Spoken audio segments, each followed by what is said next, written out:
Part 1. The Prince is Very Fierce. Author, Guan Zi. Chapter 1. Today, I will tell you about Su Buling, Prince Su's son, who bullied men and women, and forced good men to become wives. On the winter solstice of Dao Zheahong's 10th year, Chang'an City ushered in a light snowfall.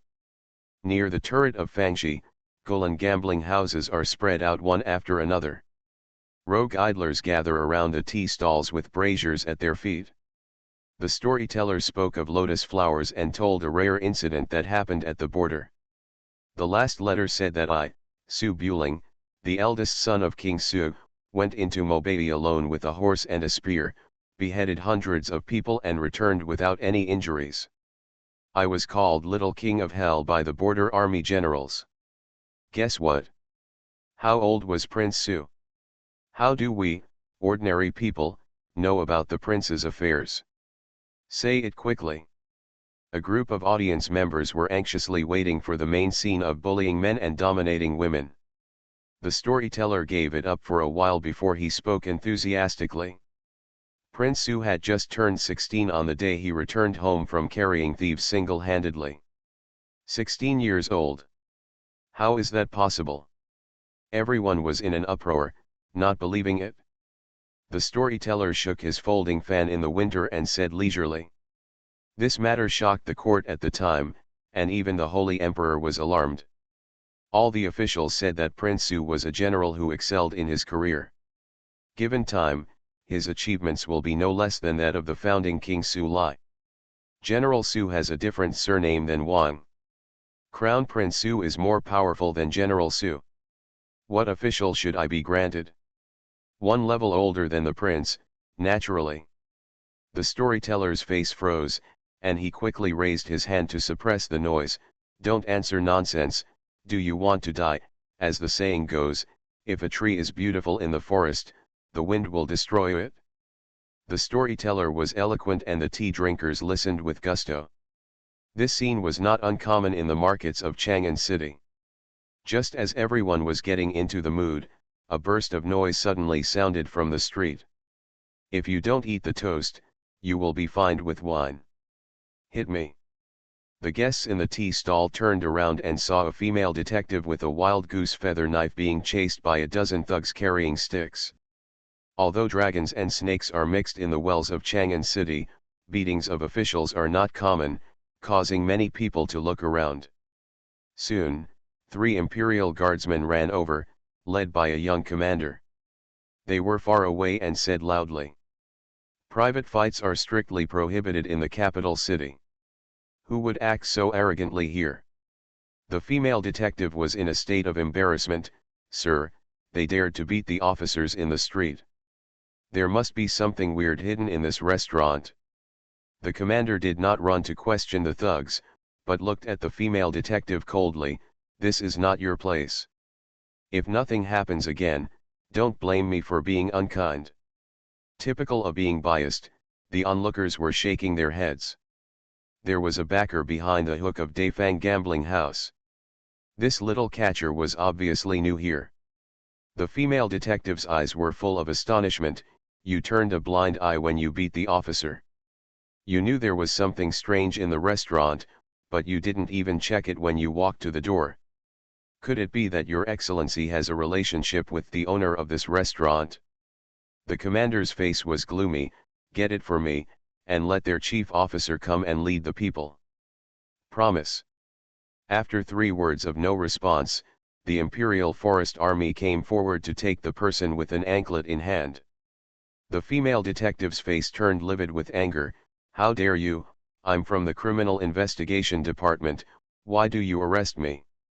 As he spoke, he drew his sword and stood in front of him in a posture. When everyone saw this, they secretly thought that something was wrong. As the saying goes, a high-ranking official would crush a person to death. This catcher must be a new chick. There is no reason to use a knife in other people's territory. Sure enough, when the commander saw that the female detective still dared to resist, he said angrily, "You are so brave. Not only did you disobey, but you also pointed your knife at the officer. Let me take him down. Seeing the situation, the two forest guards encircled and came forward. The back of their swords slammed into the crook of the female catcher's leg, knocking her to her knees. The other person threw a lasso over her body and yanked her back. The female detective's face turned red and her eyes were bloodshot, and she cursed angrily, "You are a bitch, you are colluding with businessmen and government to confuse right and wrong. I will definitely report it to the Criminal Investigation Department when I go back." "Hum your mother hummer." The commander's eyes were cold, he strode forward and slapped the female agent on the face. "It's so powerful and heavy that if it hits your face, you'll definitely lose a few teeth." The tea guests who were watching all frowned, but they were not qualified to interfere in official affairs. However, this slap did not hit the female detective's face. Everyone turned around and saw that a young man in white had appeared in front of the female detective. Instead of a jade pendant, there was a wine gourd hanging on his waist. He held a long sword in his right hand and grabbed the commander's wrist guard with his left hand, motionless. The young man in white has sword-like eyebrows and a pair of peach blossom eyes that are inherently aristocratic. They are quite attractive upon closer inspection. He looks like he has stepped out of a painting. He looks like a nosy wanderer. When the commander saw someone suddenly running over to stop him, his face darkened and he said angrily, "The yaman is doing business, and everyone else is waiting to get out of the way." The young man in white had a dull expression. "We all eat from the official family, why are we facing each other with swords and swords against Pao Zi?" The commander twitched his hand again, but before he could pull it away, he said loudly, "The bold thief dared to carry out armed attacks on the street and attack officials." As he spoke, he drew his sword with his left hand and struck the young man in white. The two forest guards released the rope and approached at the same time. The people watching were all anxious. If there was a conflict between ordinary people and officers and soldiers, they deserved to be beaten to death. This kid in white clothes was too impulsive. Didn't bringing weapons give others an excuse?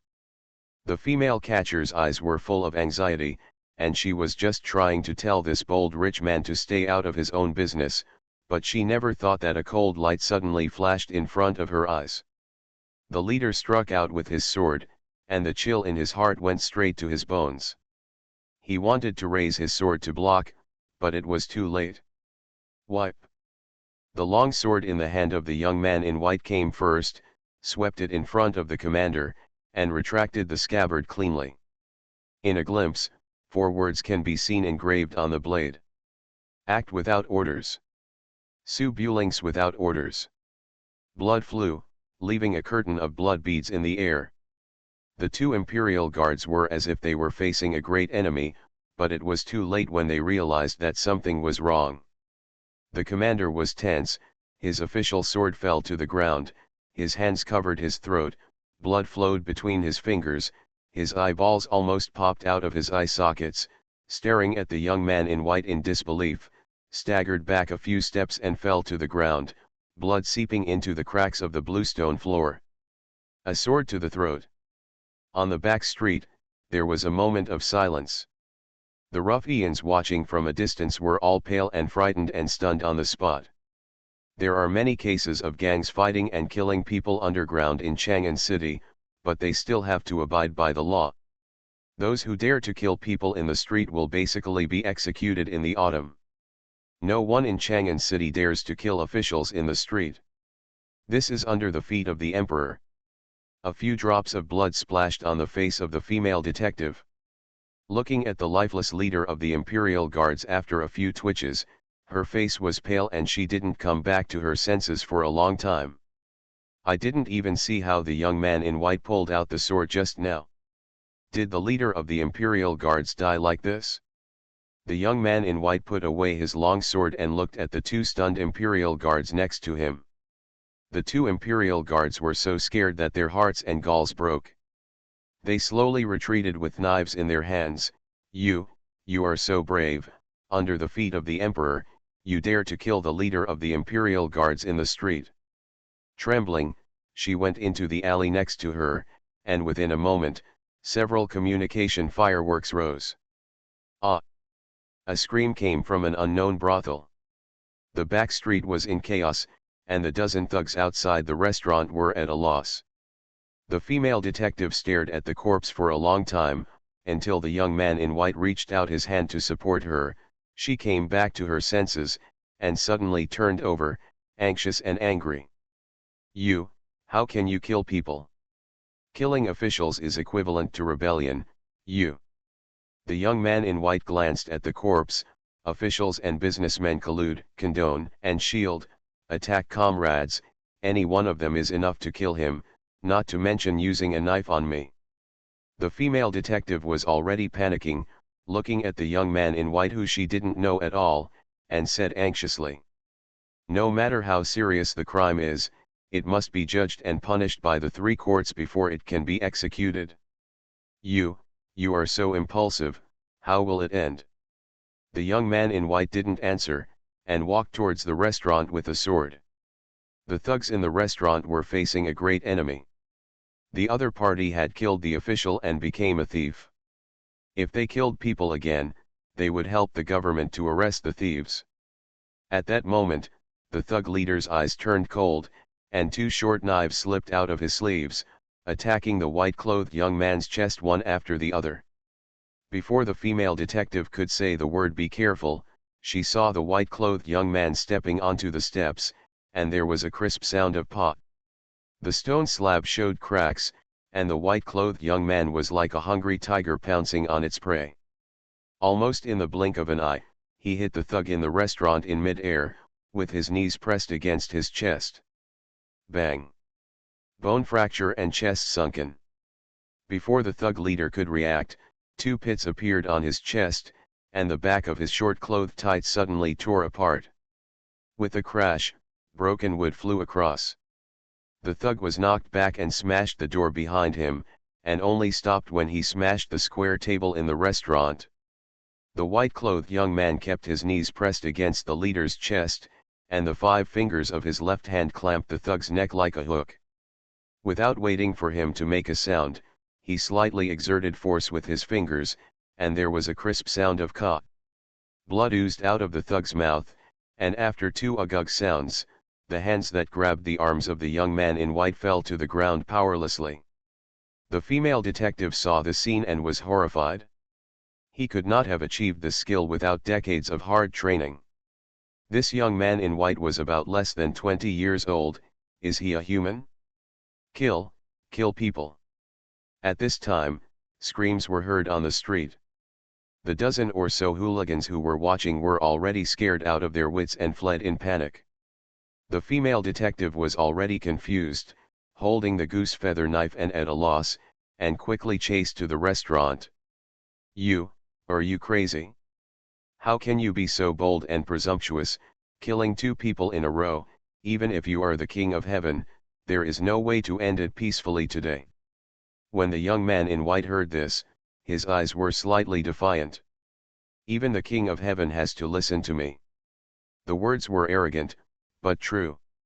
Because this extremely domineering young man in white is the little king of hell Su Buling mentioned by the storyteller, the eldest son of the only king of the opposite sex in the Daewoo dynasty, and a time traveler who started with 2 kings and 4 twos. However, to explain why this murder happened, we have to start from this morning. The new book is launched, and the long journey begins again. Please collect and recommend it. The Prince is Very Fierce. Author, Guan Guan Gong Zi. Chapter 2. Early this morning, Su Buling was sitting in a small boat fishing in Kujiang Pond, while 8 sergeants stood waiting outside the waterside pavilion. As a time traveler, Su Buling went fishing outside the city. Naturally, he was not trying to cultivate his health and pretend to be literary. The Daewoo dynasty should be estimated to be between the Tang and Song dynasties, but after the spring and autumn period, the history of the world became chaotic, and Su Buling had no idea of the future situation. And Su Buling himself is the legitimate son of King Su. He was so famous when he was a child that he was called Dragon Muscles, Tiger Bones, Kailan Jin. When he grows up, he will probably be a strong man similar to Lu Buletin, Xiang Yu, Lao Ai. Even if he became famous at a young age, Su Buling's father, King Su, was still a hereditary vassal king with real power, sitting on the territory of the 12 states of Ziliang and commanding 200,000 Ziliang troops. The soldiers are strong, the horses are strong, and the achievements are great. If there is another invincible heir who overthrows the barbarians in Mobei, what reward should the emperor on the dragon throne give? Above the prince is the emperor. I don't know if it was for this reason, but the original Su Buling went to Beijing to study for 3 years according to his ancestors' instructions, and encountered an assassination on the way. On the verge of death, Su Buletinling traveled through time and was escorted to Chang'an City by the only remaining old servant. He was also poisoned. After all, Su Buling had lived for decades before, and he could guess with his toes that there was something complicated behind this matter. After arriving in Chang'an, he was naturally careful to protect himself. If he could avoid seeing people, he would do so and try to survive until he could leave Beijing in 3 years. With Su Buletinling's status, it's not easy to stay at home and be an otaku. Su Buling was not a new student at the Kidian orphanage. King Su felt that Su Buling was young and a fool, so he arranged a guardian for him. Speaking of the guardian, Mrs. Lu, Su Buling is hard to describe. Mrs. Lu's name is Lu Hongluan. She is the legitimate daughter of a wealthy family and has a very high status. She is related to the Queen Mother as her aunt and niece. What's more important is that Mrs. Lu and Princess Su, also known as Su Buling's mother, are sisters who worship the emperor and burn yellow paper. Mrs. Lu is a widow with no children and has nothing to do at home all day long. She takes very good care of Su Buling, her nephew born from heaven. She knows exactly what time she gets up every day, what she eats, and where she goes. It's a development game. Although Su Buling was 17 or 18 years old, he was a normal man in his heart. He couldn't stand being stared at by a widow every day, so he could only hide outside the city and go fishing. It's a pity that it's really hard to hide when a woman stares at someone with such enthusiasm. Su Buling was fishing and doubting his life when the sound of footsteps came from the Kujiang pool. A beautiful woman in palace attire wearing a firefox shawl walked over. She was as graceful as jade and as beautiful as an immortal. She was carrying a vermilion food box carved with auspicious animals. The 8 guards bowed slightly when they saw this. Mrs. Lu. Let's all go down and have a rest. Promise. Su Buletinling had a headache, but a bright smile appeared on his face. Aunt Lu. Mrs. Lu stepped onto the boat and raised her hand to open the food box. Inside was a plate of longan. No, when you came to Beijing last year, you were poisoned by a gangster plot, but you can't give up on yourself. Longan can drive away cold poison and is better than wine. It was originally prepared for the Holy One. I specially asked for it from the Queen Mother. You taste it? When Su Buling came, he was plotted and poisoned, and his martial arts skills were at a loss. The cold poison can only be suppressed by drinking. Although the court has been investigating this matter, there has been no result. Facing Mrs. Lu's concern, Su Buling smiled and opened his mouth to catch the longan. I didn't give up on myself. When I was ambushed in the Weha River, my martial arts skills were at a loss. I haven't found out who the murderer is yet. If you ask me to hide my clumsiness, I have to find something to do, right? Mrs. Lu continued to flick the dragon's eyes. I asked you to hide your stupidity, but I didn't tell you to hide it. Have you ever seen a young man in his late teens sitting by the lake fishing all day long as a hermit? Su Buletinling twirled a longan and pushed it away, bringing it to Mrs. Lu's lips. Okay, Aunt Lu, I will go back to the Imperial College to study tomorrow, and in the evening I will take the loser out to molest good women. Mrs. Lu showed a bit of annoyance. Nonsense, you are not the stupid son of a rich man, why are you teasing a decent woman? Hiding one's stupidity and desecrating oneself is a matter of course, and being a dandy also requires a certain standard, well, such as buying a horse when you have nothing to do. Eat the meat of a good horse, buy a painting and calligraphy painting and burn it to keep warm, do things like burning musical instruments and boiling cranes, making big mistakes and making small mistakes one after another, making others angry to death, and there is nothing you can do about it. Nagging. Su Buling nodded seriously, okay, I understand. Mrs. Lu was only then satisfied and said softly, remember not to act on your own initiative and act like your romantic heir. With your status, it doesn't matter what ridiculous things you do, but if you arouse the suspicion of the Holy Emperor, you will never be able to recover and. Su Buletinling nodded slightly and smiled. In Chang'an City, Mrs. Lu was probably the only one who treated Su Buling sincerely. Although Su Buling has been hiding from Mrs. Lu, he is aware of Len Nuan. However, it was very embarrassing for Mrs. Lu to ask him to hide his shame and act as a domineering prodigal with no ambitions. I have been through a lot of being forced to work hard, so what does it mean to be forced to become the second-generation ancestor? The poison in Su Buling's body has not been cured and he may die suddenly at any time. This is a top priority, but if Mrs. Lu doesn't listen to her words, it can kill people. After watching Mrs. Lu leave, Su Buling lost interest in fishing, so he called it a day and returned to Prince Su's mansion. Compared with the colorful lanterns of several surrounding mansions, Prince Su's mansion on Kuishao Street looks a little dull. Prince Su's mansion was a mansion awarded to the Su family by the imperial court. The Su family stayed in Ziliang all year round and it was basically empty. There were 8 guards plus Su Buling and the old servant, a total of 10 people. As for the beautiful maids, Mrs. Lu was guarding her tightly for fear that Su Buling would be raped by an unscrupulous girl, and all the cooks were men. Speaking of which, Su Buling was a little pitiful. Snowflakes were falling in winter. Su Buling walked through the corridor and walked to the study room, and when he looked up, he saw an old servant sitting on the steps outside the door. The servant's name is Lao Xiao, who was Su Buling's bodyguard. He was assassinated near the Weha River last year, and it was Lao Xiao who desperately protected Su Buling from escaping.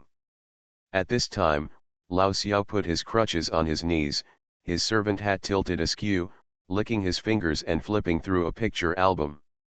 In the moonlight, the 5 characters' pictures of jade trees in the spring palace were faintly visible. Ahem. Ouch, the young prince is back, a rare visitor. Ding, the old servant, put his hands into his sleeves and stuffed the album into his sleeves. He stood up with a cane and came to him with a flattering smile. I said you can't hide, young prince. Mrs. Lu is a widow and has nothing to do. She keeps an eye on your every move every day. Even if she doesn't see you for 3 days, she will send the royal guards to search the city. You should just stay and study in the Imperial College. Let's get down to business. Su Buling picked up the wine gourd and took a sip. Seeing such a capable ant on the table, he felt the bitter wine entering his throat and his heart aching. Old Xiao followed with his walking stick and said with a chuckle, "Little prince, the long-locking poison you were infected with is a poisonous poison passed down from the Miao border. A few days ago, I heard some alchemists say that the investigation was carried out 10 years ago. The dragon-locking goo appeared in Sci-Ching's suppression of the Jianghu family, and the detective department may know the news. Because Daiyu used martial arts to rejuvenate the country, there were many people who practiced martial arts. As the saying goes, Xia uses martial arts to disrupt the ban. There are too many people in the world who refuse to obey the rules, which naturally hinders the rule of those in power.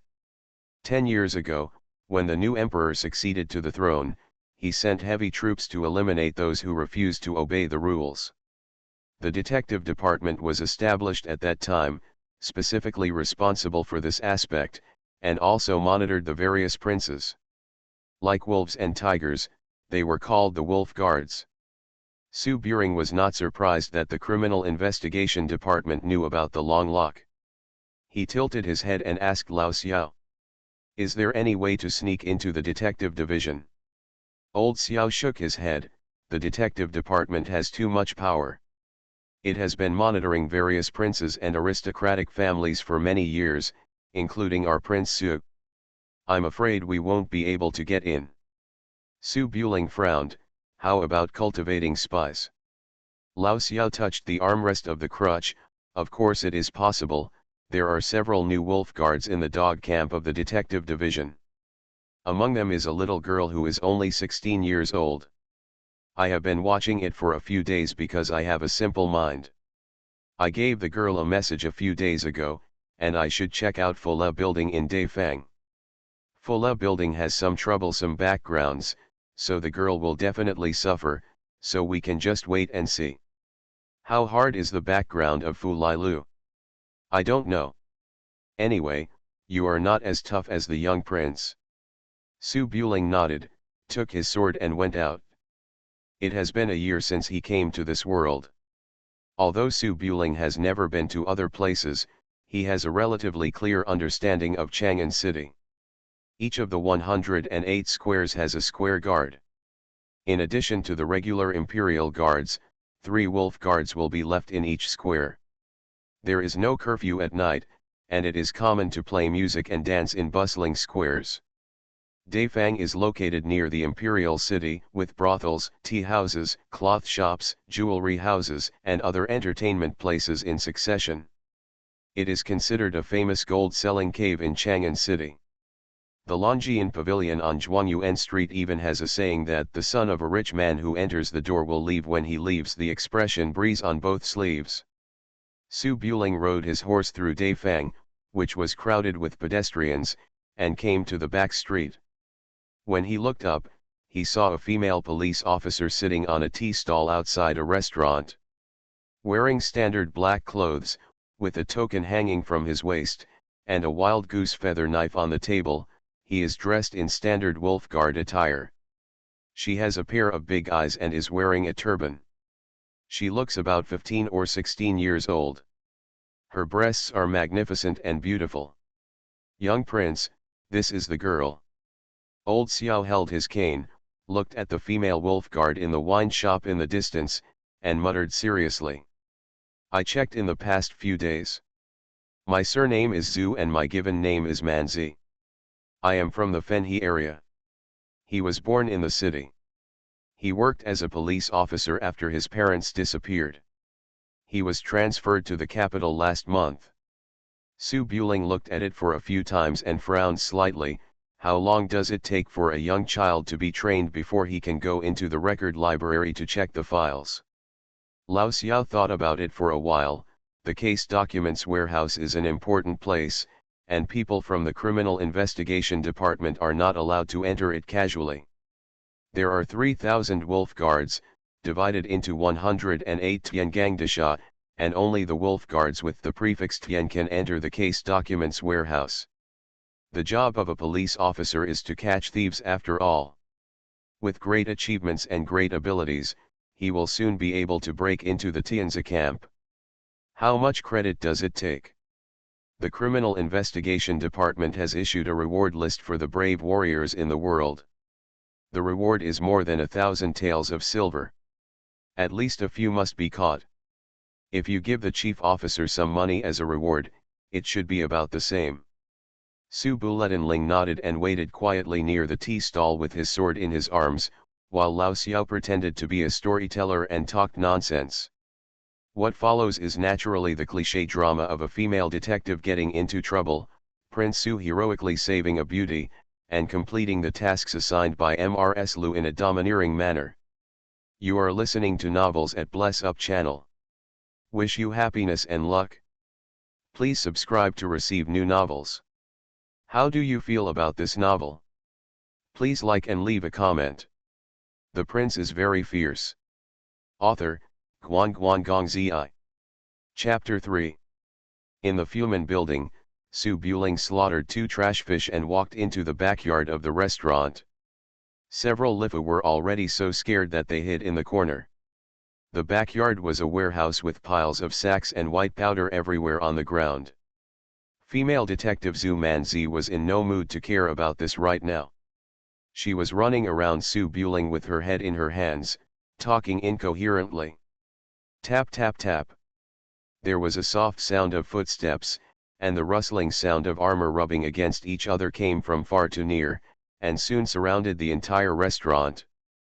The light of torches appeared in the alley outside the wall, and there were dense crowds of people running back and forth.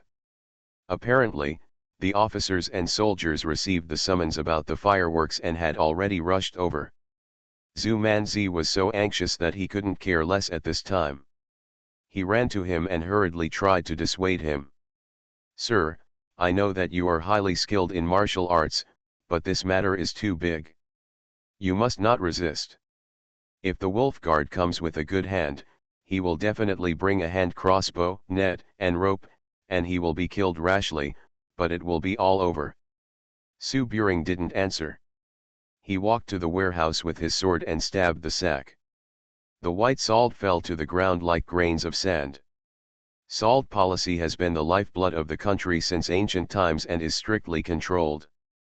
The inventory in this warehouse is enough to kill 10 heads.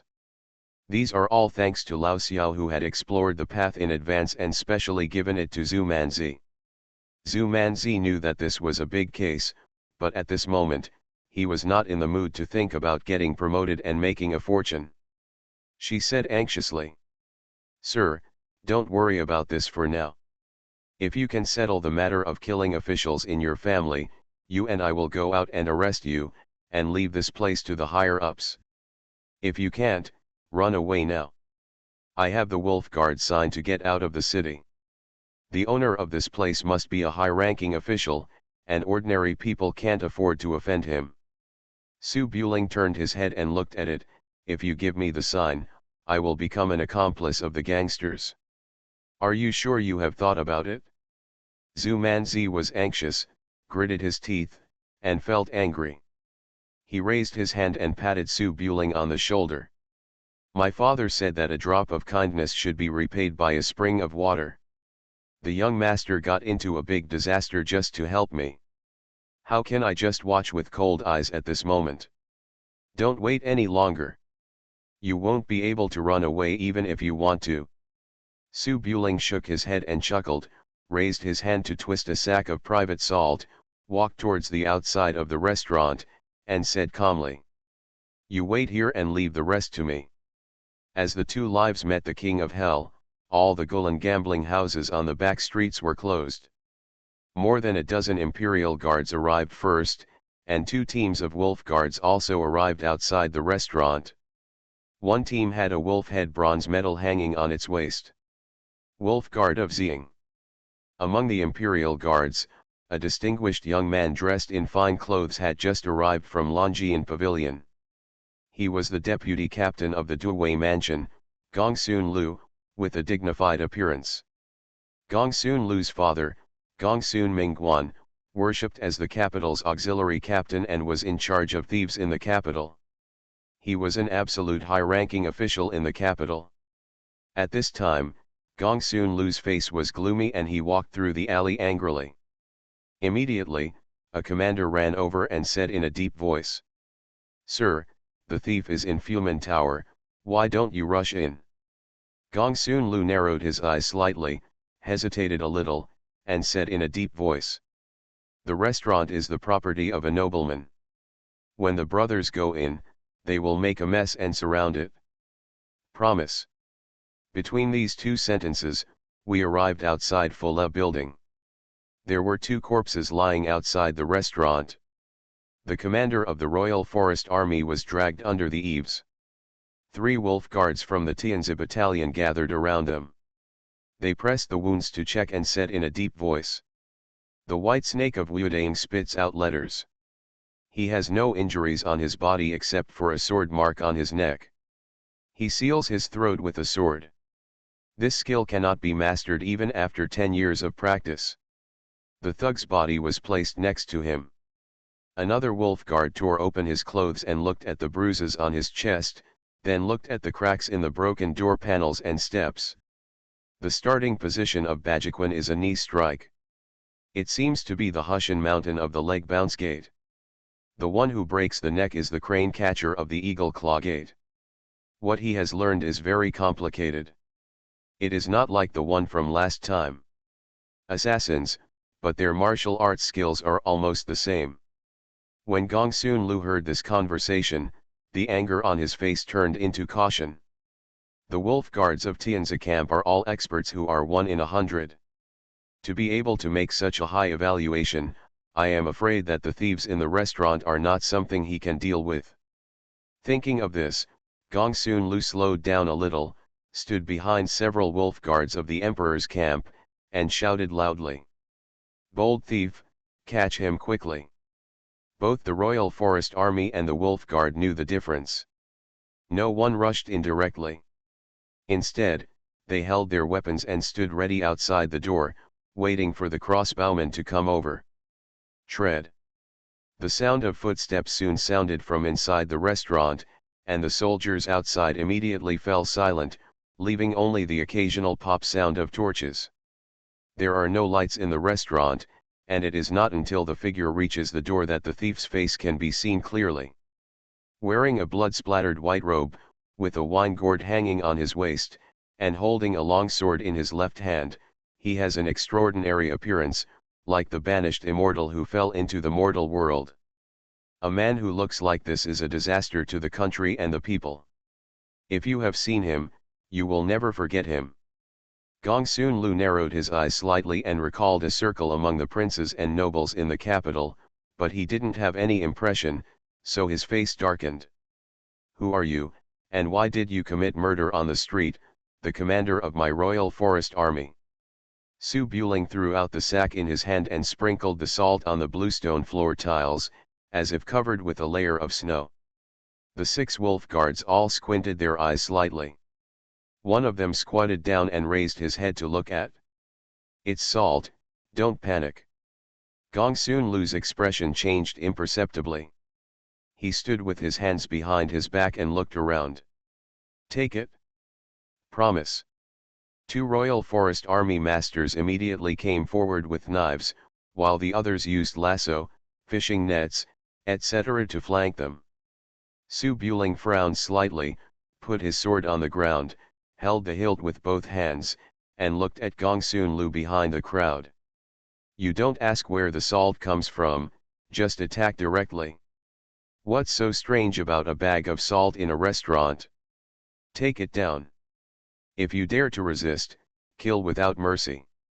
Gongsun Lu waved his hand, and many imperial guards approached with knives. Su Buling nodded, leaned his sword against the column, and walked down the steps with empty hands.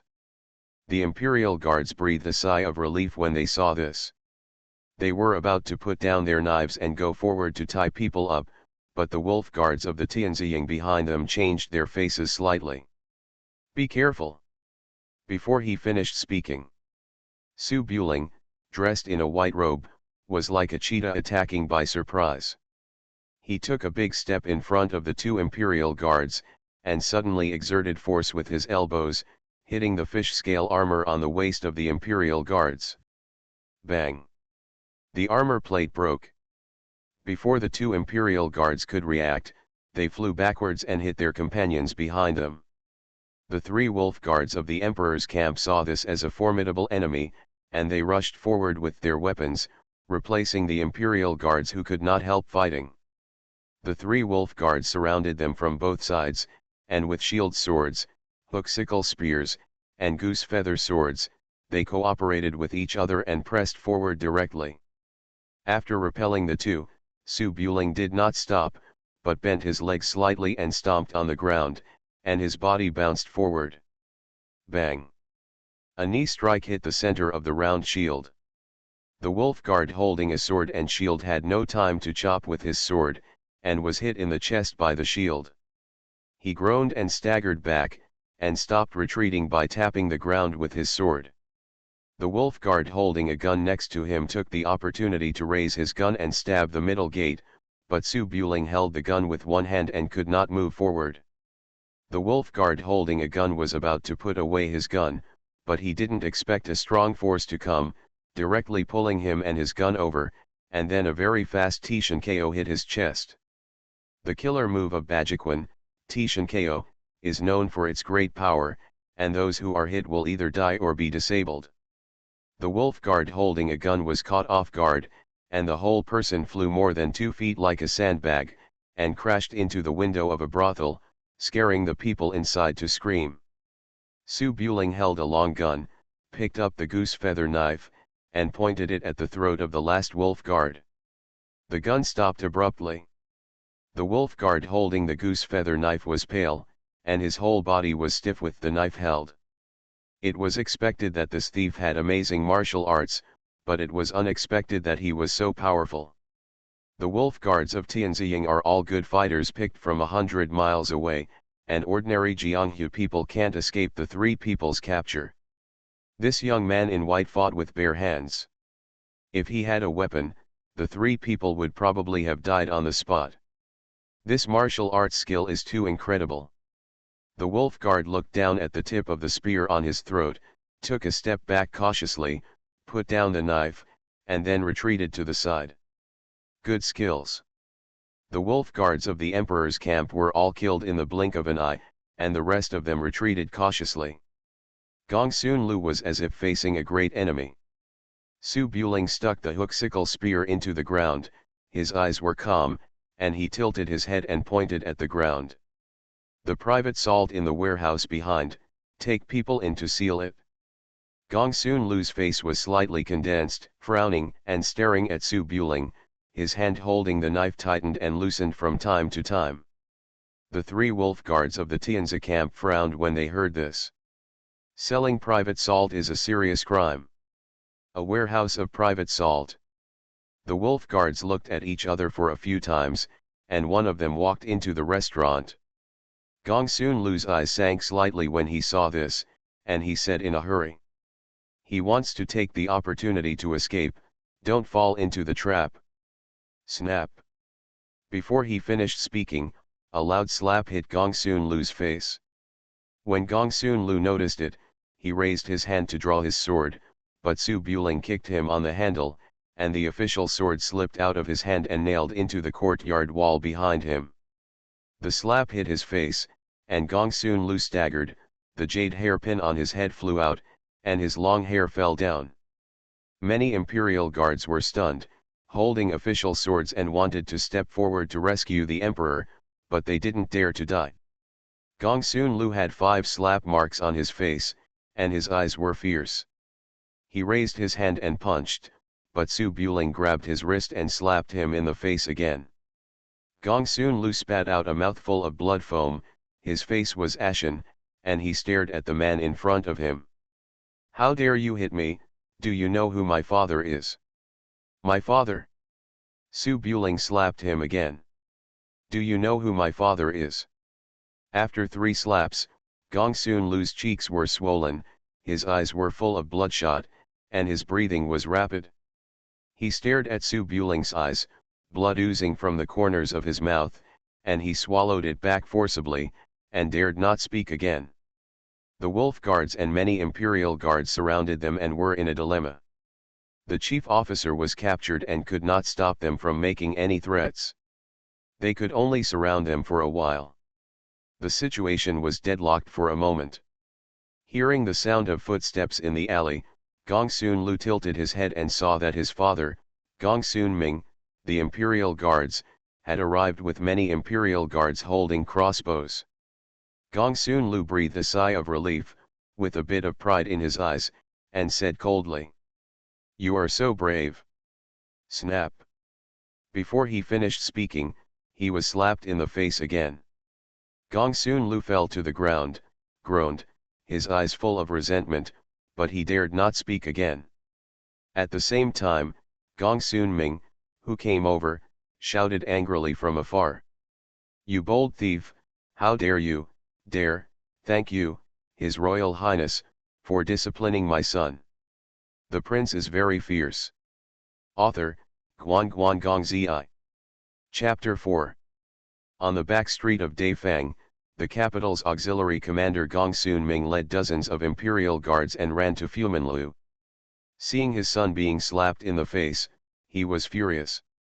He had just opened his mouth when he saw the young man in white standing on the street, who looked familiar. This handsome man must have left an impression if you have seen him. Gong Soon-ming was appointed as the capital's auxiliary commander. Last year, Su Buling was ambushed and entered the capital. He had seen him from a distance with the imperial guards. At this time, he recognized him after a quick look. Gong Soon-ming knew that this young prince was low-key and rarely went out, so few people in the capital had seen him. But being low-key does not mean that he is easy to offend. What is the identity of Su Yu, the Suwang who sits in Ziliang?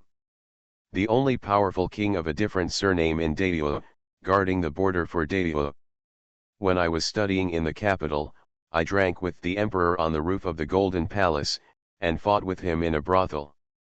As the prince of Suwang, he might not dare to offend the royal family, but what can you do if he kills two ordinary people in the capital?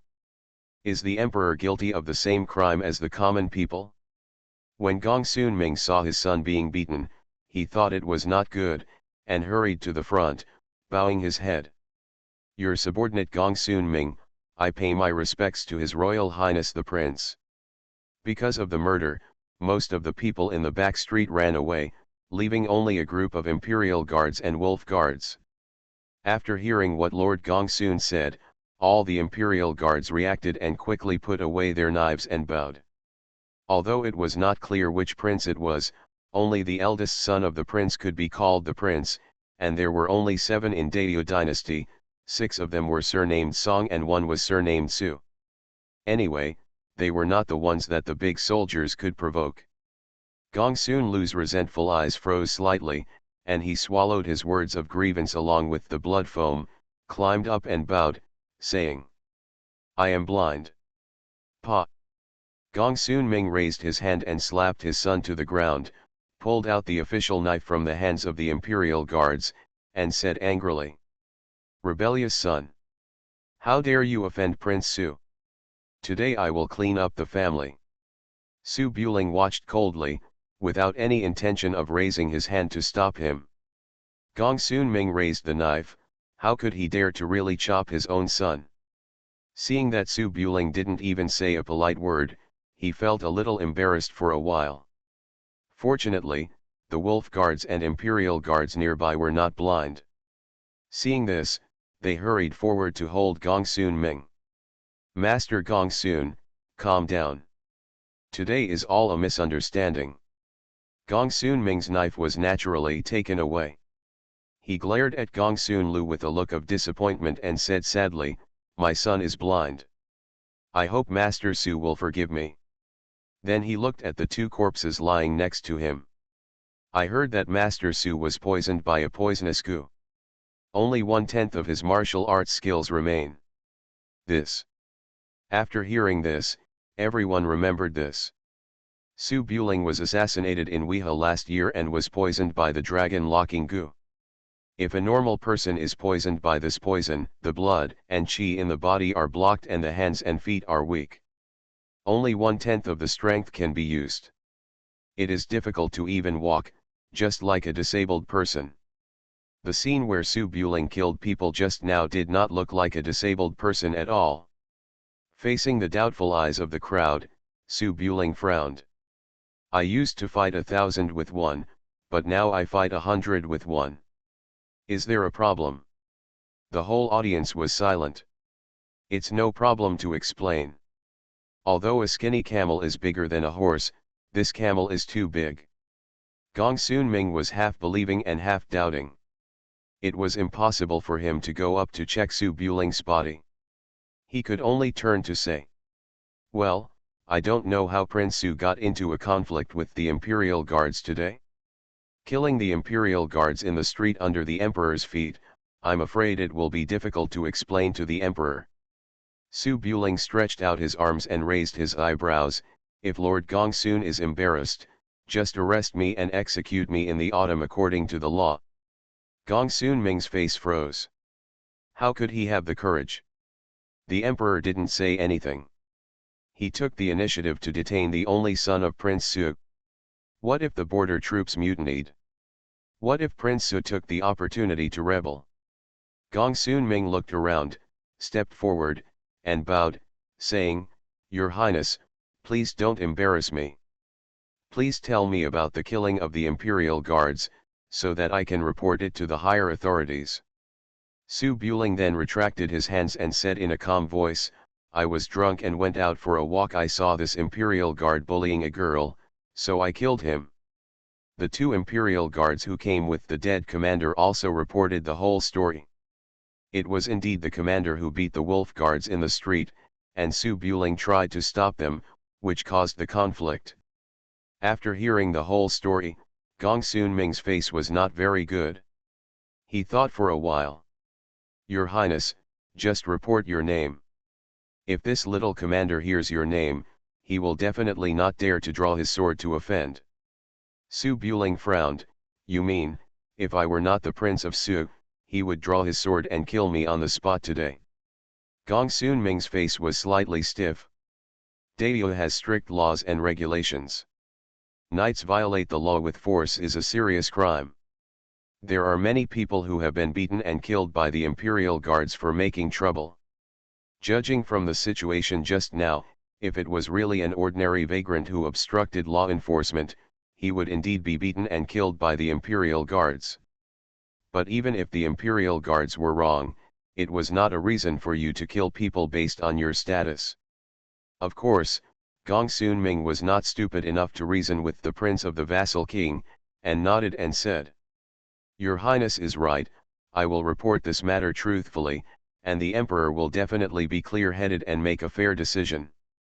Su Buling nodded, turned around and left the back street, leaving a sentence, "Just now I saw a warehouse of private salt behind this restaurant, the credit goes to you." What could Gong Sun Ming say? The wolf guards of the detective department were all nearby, and they could not cover it up at all, so they could only raise their hands and say goodbye.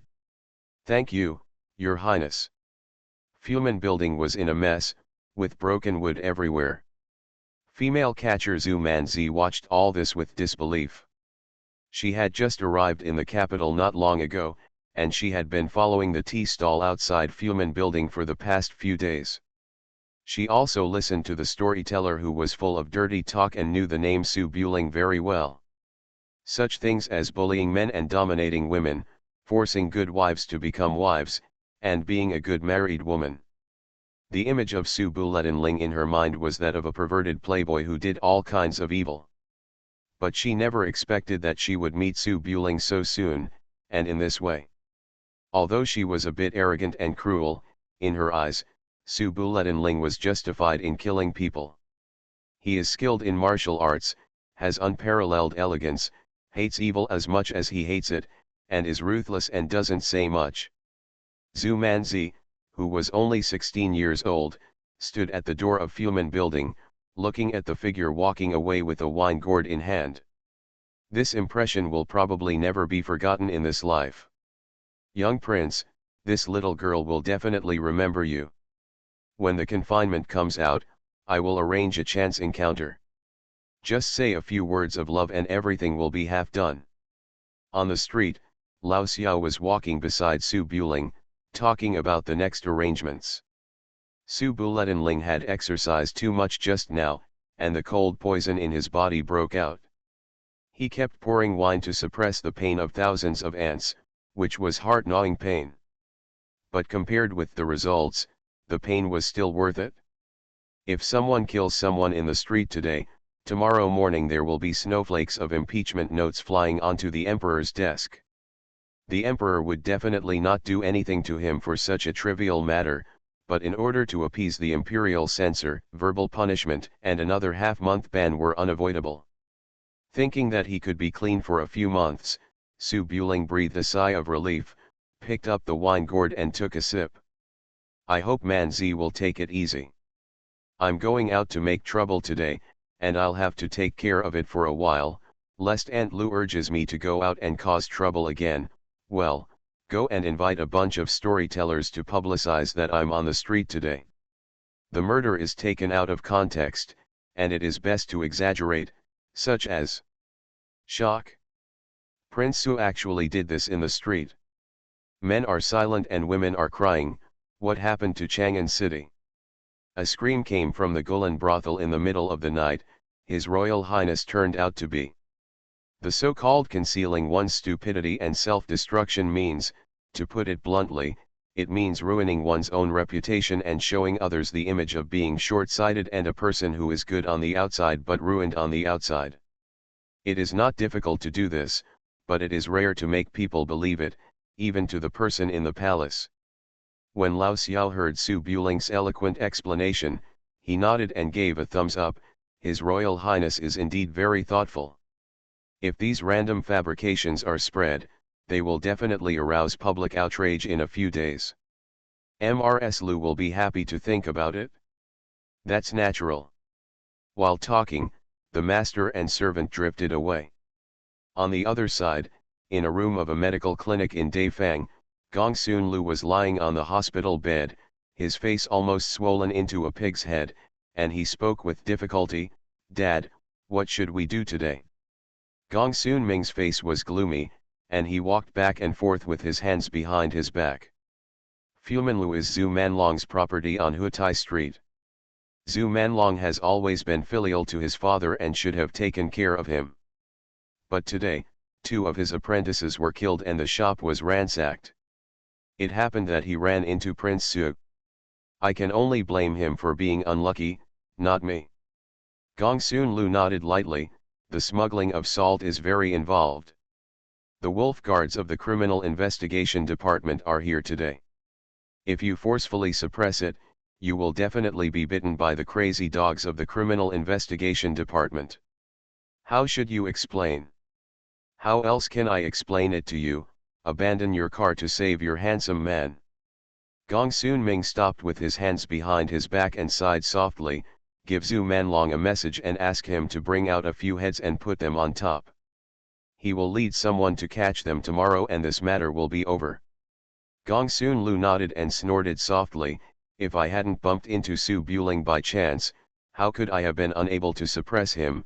The dignified prince of the feudal lord was lawless and killed people in the street, and he also killed the imperial guards who were acting according to the law. If Dad doesn't take the opportunity to read his book, it's really hard to understand the hatred in my heart. Gongsun Ming frowned. What's the use of your hatred? Can you bite Su Buling? As an official in the capital, no one has been disgusted by the prince's children. If they follow your idea, they might be killed in the street one day. When Gongsun Lu heard this, he knew that today's slap in the face was in vain, and he was a little annoyed. Su Buletinling happened to run into the wolf guard handling the case. There is nothing wrong with helping him, but it is also true that he concealed his identity and took the opportunity to kill people. Reporting the truth is enough for him to drink a pot, but can he still cover it up for him? Gongsun Ming frowned and walked forward, thinking for a moment. As an official, you cannot care about temporary gains and losses. If you report truthfully to your father, Su Buling will be grounded for a few days at most, but they will become enemies. Su Buling is the only son of King Su. I will definitely inherit the throne in the future, and if there is a glimmer of love, I can always use it in the future. What does Daddy mean? Let's just say that the case of selling illegal salt in Fumanlu was brought to the Criminal Investigation Department by Prince Su by chance while wandering around. He didn't want to come forward, but the wolf guard failed to do things well and was made things difficult for him, so he had to show up to help the wolf guard. Rescue. In this way, the credit for solving the illegal salt case will not be fully attributed to Su Buling. If Su Buling doesn't admit it? Gongsun Ming frowned, with an expression that said he hated iron. Shiza Su will definitely not admit such good deeds that are so famous in Chang'an. This is called humility. He will naturally remember the goodness of being a father in his heart.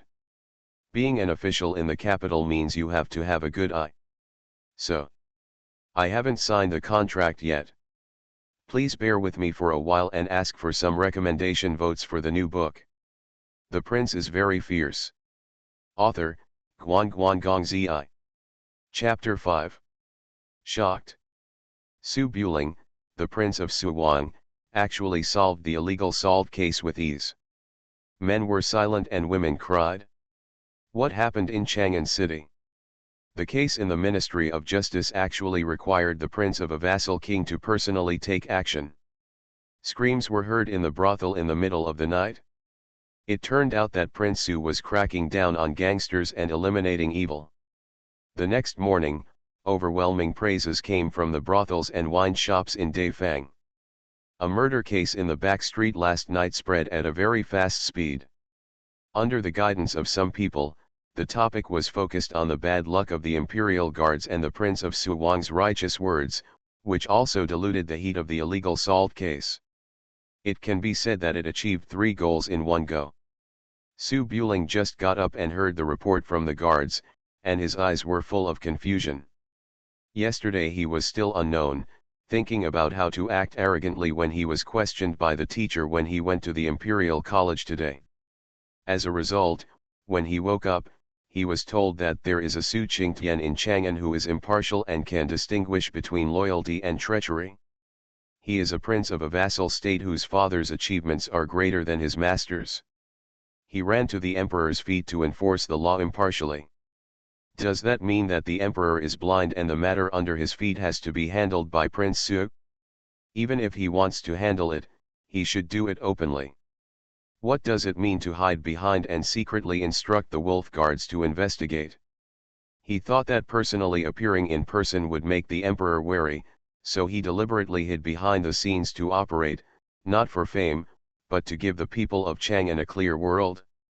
At only 18 years old, he has such a scheming and intelligence, I really think he didn't die fast enough.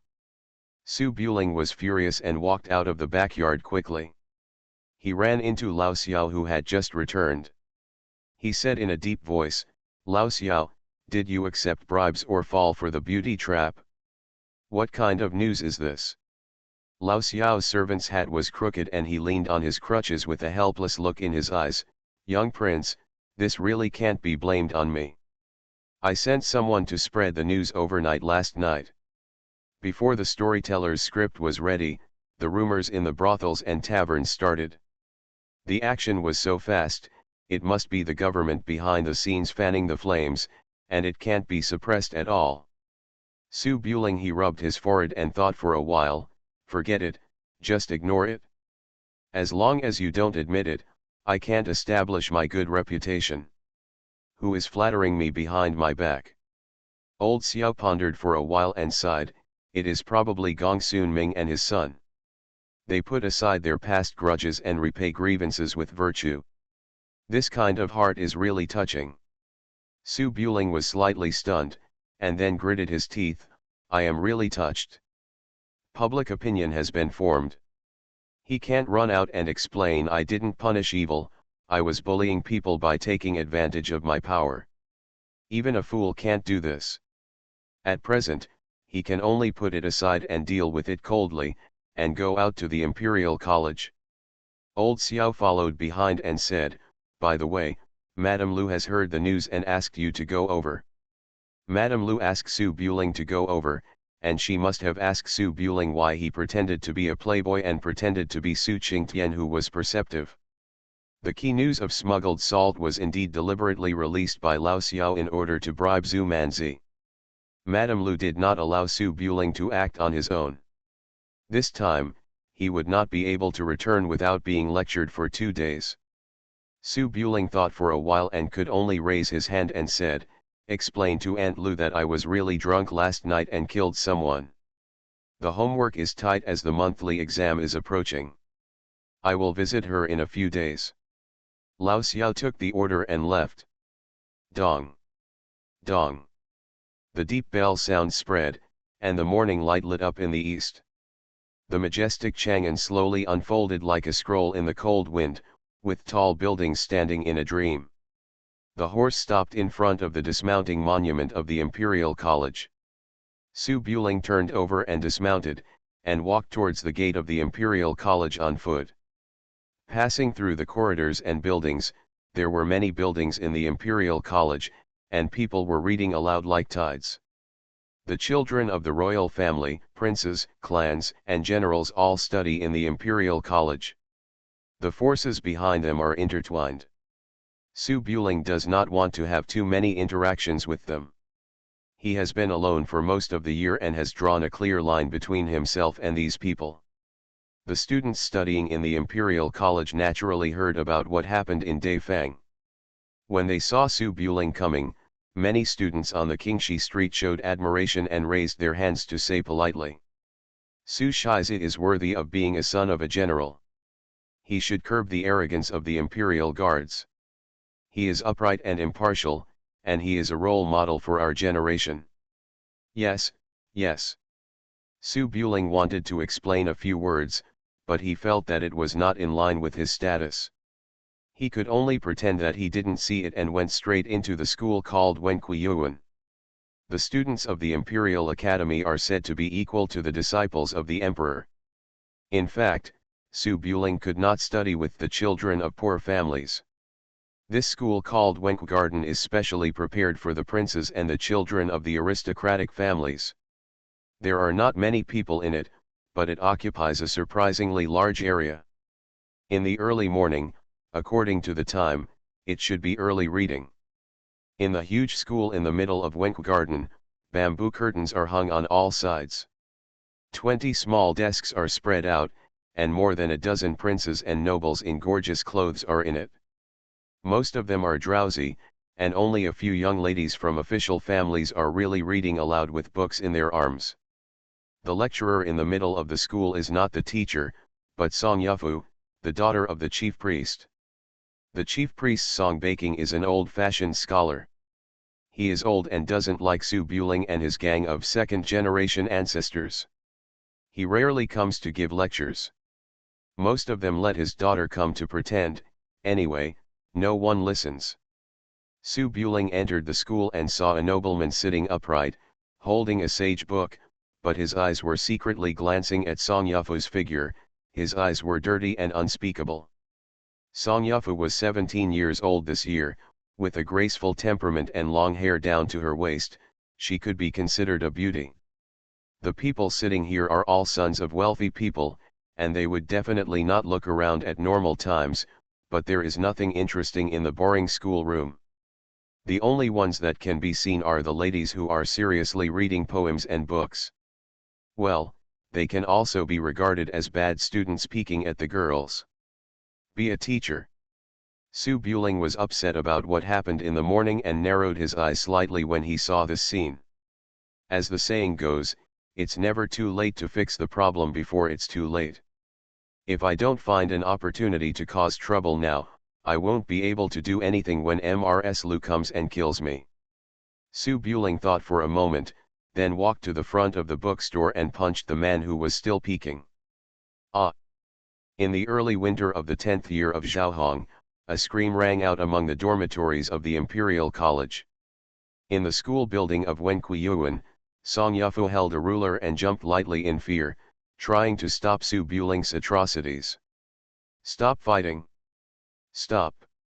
In the center of the school building, Xiao Ting, the nephew of the Empress Dowager and the legitimate son of the Xiao family in Huainan, was lying on the ground holding his head and howling miserably, still a little dazed. "Ah, Su Buletin, why did you hit me? I provoked you." Ah dash. The screams continued. Su Buling squatted on the ground, pulled Xiao Ting's arm away, and rained punches on his face, looking very fierce. Song Yufu was annoyed and her body was trembling. She held the ruler but did not dare to strike. She wanted to run over and stop Su Buling, the perpetrator, but was blocked by an official lady, who softly comforted her. "Don't go there. Prince Su may be drunk. Be careful to beat you too." Song Yufu hesitated for a moment, with a bit of anxiety in her eyes, and ran out of the school building, looking like she was going to call someone. Xiao Ting received a heavy punch, his nose was bruised and his face was swollen, with unspeakable grief and anger in his eyes. I am the legitimate son of the Xiao family, ah. The nephew of the Queen Mother, ah. Say a word and get a punch, double press in place, the rhythm is very good. After an old punch, the sound of dong-dong footsteps soon came from outside the study room. Song Yufo held up the hem of her skirt, her face looked slightly anxious, and she whispered. Your Majesty, Master Su is drunk and hitting someone. Go and stop him quickly. Don't beat Master Xiao to death. Behind Song Yufo was a Confucian scholar in a scholar's robe, less than 40 years old, easygoing and elegant, walking slowly behind. Many princes and nobles in the school behaved politely when they saw the two men in formal attire. I have met His Highness King Yan. Su Buling's face softened slightly, and he also raised his hand in a scholarly salute. Song Yu, King of Yan, is the younger brother of the emperor. He has been teaching in the Imperial Academy and does not interfere in political affairs.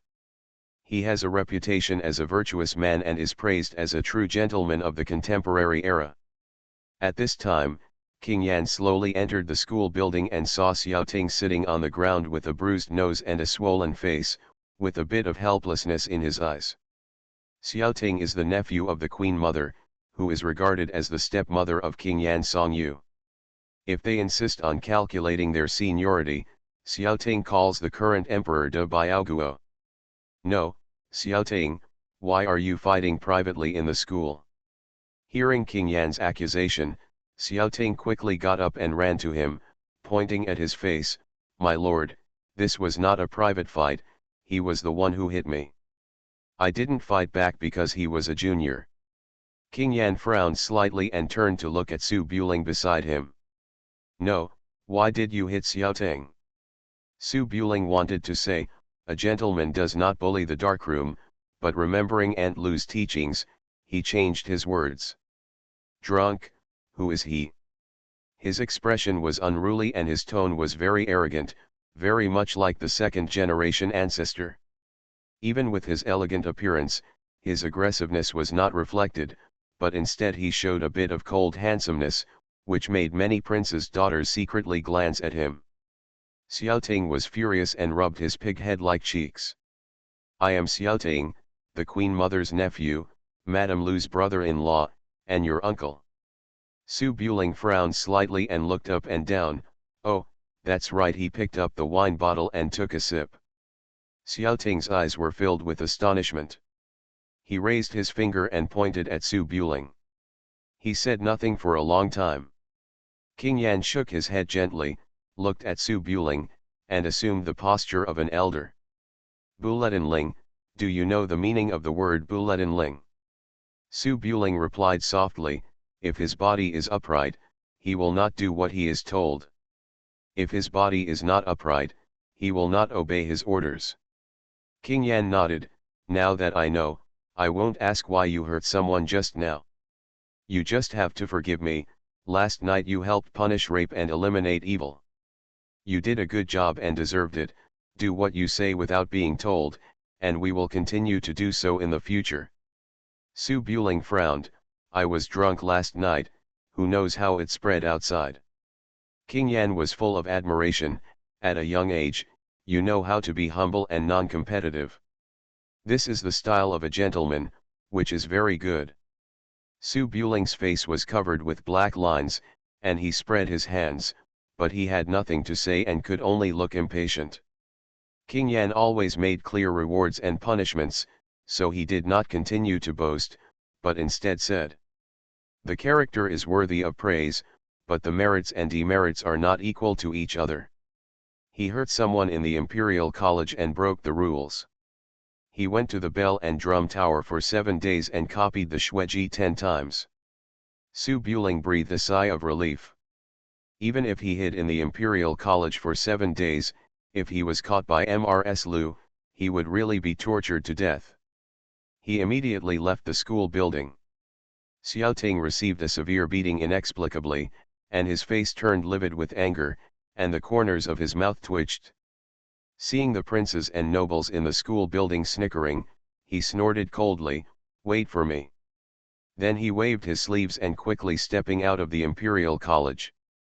Please cast a few recommendation votes to support me. If you have any comments or suggestions, you can join the book club group, 940890538.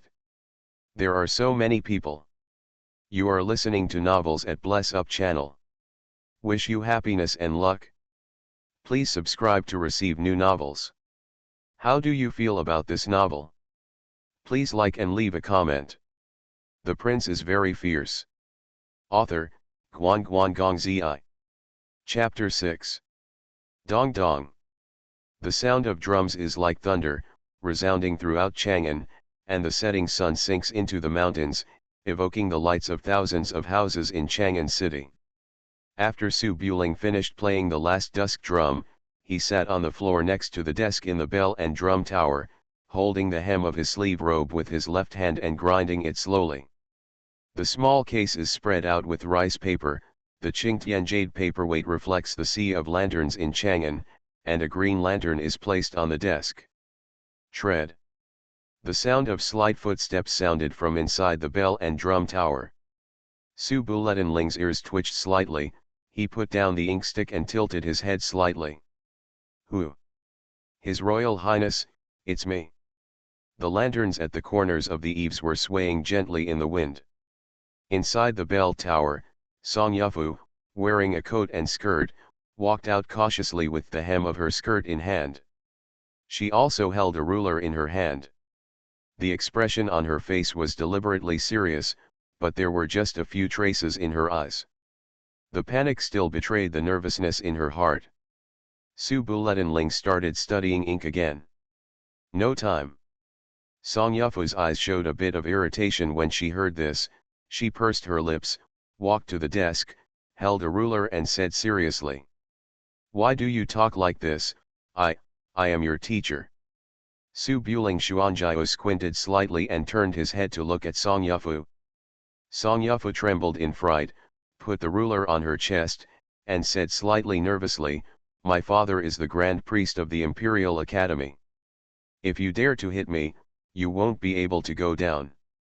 Su Buling narrowed his eyes slightly, threaten me. Song Yufu shook her head and trembled slightly, no, I just came here to tell you the rules. As she said that, she walked to the desk in small steps, like a master looking at a student. Su Buling shook his head slightly and continued grinding, his voice flat. No one who can tell me the rules has been born yet. Rules are not made by humans, they already exist. 200 years after the founding of Daewoo, Jiazi conquered Baiyu and Daqi, and established the Imperial College in Chang'an, the rules were set. Su Buling frowned slightly, do you know how Dachi became Northern Qi? How did Baiyu become South Vietnam? Song Yufu had read poetry and books since she was a child, so she naturally knew this very well. Wenzong's heavy army Wu Zhong used poor generals to carry out military campaigns, which greatly increased the country's power. During the Xiao Zone period, the general Su Lai repeatedly performed extraordinary feats since he was a scout. At the age of 30, he was appointed as the general of the country. He led an army of 1.2 million to conquer Baiyu in the south and defeat the Qi dynasty in the north. The Central Plains were unified from then on. Who is Su Lai? It's your grandfather. Then what rules do you tell me? Su Buletinling raised his eyes and looked at Song Yufu. Song Yufu hesitated for a moment and whispered, it is precisely because the ancestors of King Su have made great achievements and secured thousands of miles of territory for Daewoo.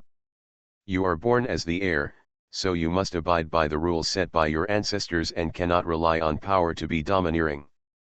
This don't forget bell was made by General Su when he conquered Chang'an.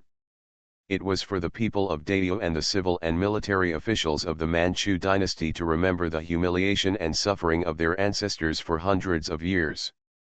You are punished to ring the bell. That's what it means. Su Buletinling took a breath and didn't bother to answer. When Song Yufu saw that he was silent, she took the next step and said seriously. It is a rule for Chenchi to study for half an hour early. No matter whether he is a prince or a student from a poor family, he is treated equally. It doesn't matter that you came a little late, why did you hurt someone? In the important place of the school, General Su would first take off his saber and dismount his horse as a sign of respect when he came in. You are ignorant of etiquette, wanton, and unruly. Chattering, a litany of derogatory terms. Su Buling was quite satisfied with this evaluation, and I think Aunt Lu would be pleased to hear it. Su Buling looked coldly at the female teacher who was teaching seriously. I hit someone, do I need a reason? It's definitely necessary. No, you can't hit people. Song Yufu patted her palms with a ruler and walked back and forth in front of the desk. As the saying goes, a gentleman speaks his words but never uses his hands. If you have an opinion against Mr. Xiao, you can try to convince him with your reasoning. Relying on reason with your fists is what the fools do. Besides, it's not like Mr. Xiao can't beat you. I didn't fight back because I respected your status and obeyed the rules. You were unreasonable. Su Buling liked peace and quiet, and was too noisy to copy the book, so he put down his wolf hair and raised his head. Miss Song, are you too busy? Song Yufu pursed her lips and stood upright in front of the desk. As the saying goes, once a teacher, always a father. If I help Dad take you to read in the morning, I am half a teacher. You copied the Shuiji in a strict teacher is in trouble. The teacher is strict and then the Tao respects him, and the Tao is respected and then the people know and respect the learner, which means to respect the teacher and respect the Tao. Su Buling nodded and stood up. My back is quite familiar, just right. He walked towards Song Yufu. Song Yufu looked a little confused, put the ruler on her chest, and stepped back in small steps until she reached the wall of the bell tower and had no way to retreat. Then she said nervously, you can't hit me, otherwise I'll make you stay for another 7 days. Adding these 7 days, it will be half a month. Why should I hit you? Su Buling walked up to him and tilted his head slightly. Copy the Shuiji 10 times, or I will throw you away. Song Yufu looked back and saw that the bell tower was more than 3 feet high. She trembled with fright, thought for a while, and shook her head seriously. No, I asked you to copy the Shuiji so that you can correct your mistakes and correct them. How can I help you copy them? Su Buling nodded and raised his right hand. Song Yufu pursed her lips, but she was very strong-willed. She closed her eyes and tilted her head, saying, you go ahead and beat me to death. Look. But soon, she felt a lightness in her body. She opened her eyes and found that she was being carried by the back collar and walked towards the small case. Ah! Song Yufu was a head shorter than Su Buling. Her embroidered shoes plopped in the air, causing ripples on her skirt. Her collar pinched her neck, which made her feel uncomfortable. She raised the ruler in her hand. Your Highness, how could you do this? I beat you. Su Buling placed her next to the small case with a slightly cold look on her face. I'll give you one last chance. Do you want to copy it or not?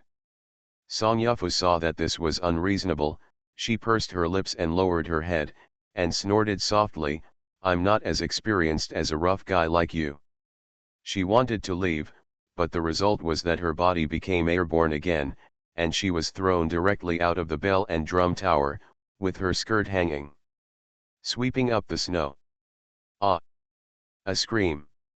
Song Yufu, who was wearing a coat and skirt, turned pale in an instant, waved her hands and feet wildly a few times, and watched as she flew out of the wall. The bell and drum tower is about 3 stories high, with a bluestone floor below. You can imagine the effect of falling down. Song Yufu was so frightened that her head went blank. She waved her hands and feet a few times and closed her eyes tightly. After waiting for a long time, no pain came. She opened her eyes a little and found that her body was suspended in the air and the bottom was very high. She was so frightened that she quickly closed them again and said in a trembling voice, let me go. Su Buling let go of his right hand. Ah, no, You pull me up, woo woo. There were cries. Su Buling lifted Song Yufu up and placed it next to the desk again. Copy or not? Song Yufu's face was as white as snow and stained with tears. The hand holding the ruler was still trembling slightly. It took a long time before she could take a breath. She pursed her lips and was about to say something when she saw Su Buling raising his hand. She was so frightened that she quickly picked it up. Lang Hao, half grieved and half horrified, wrote Shueji and muttered inaudibly. You've gone too far. How can you be a gentleman like this? I am not a gentleman, I am an ignorant braggart. Dandy boy. Ha ha, it's good to know. It was still early, and the palace was already filled with palace lanterns. Xiaoting quickly walked through the veranda and entered a palace, where the maids and eunuchs were waiting outside. There is a heater in the hall, and among the incense, a beautiful woman in palace clothes is lying on her side on a soft couch to take a rest. She wears a waistcoat over a warm yellow palace skirt and a phoenix crown on her head. Her figure is round but not plump, and her eyebrows are like almonds. She has been there for a long time. The upper position carries a bit of majesty, grace, and beauty. When Xiaoting walked into the palace, he threw himself in front of Ruinton and cried loudly, pointing at his cheek that was swollen like a pig's head. Auntie, look, Tinger has been beaten. The beautiful woman was leaning on the soft couch with her eyes half squinted. She was awakened and her eyebrows furrowed slightly, showing a slight displeasure. Xiaoting, you will reach the age of adulthood in 2 years. A man won't shed tears easily. How can you cry like a man? Xiaoting lay on the soft edge with runny nose and tears. Su Buletin can hit me, why can't I cry? My aunt won't let me hit him. The Queen Mother opened her eyes, raised her hand to drive away the palace maid, and sat up a little straighter. Is he going to beat you? Why did you provoke him for nothing? Ah! Xiaoting's crying expression froze, and then he was full of grievances. Aunt, how can you say that to Ting-er? I was reciting poems and essays in the Imperial College honestly, and when I was getting better, Su Buling suddenly appeared and said to me it's easy to beat me. As the legitimate daughter of the Xiao family in Huainan, the Queen Mother had been in a high position for a long time, so she could see something was wrong from Xiaoting's face. But he was my nephew after all, so he didn't go into details and just said softly. Su Buling was poisoned by gangsters in the Weha River last year. His martial arts skills are so poor that he can only drink alcohol to suppress the pain of thousands of ants eating his heart.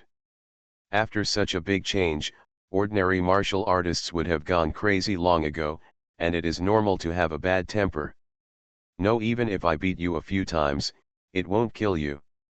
You are still his uncle according to your seniority, so why should you argue with him? Xiaoting was a little puzzled when he heard this, and, I heard that after being poisoned by the Long Lock Gu, no matter how powerful the master is, he will become a useless person. Su Buling killed the Imperial Forest Army a few days ago, and his skills are legendary. It's amazing. The Queen Mother lightly snorted. The territory of Dayu is thousands of miles away, and there should be many heroes.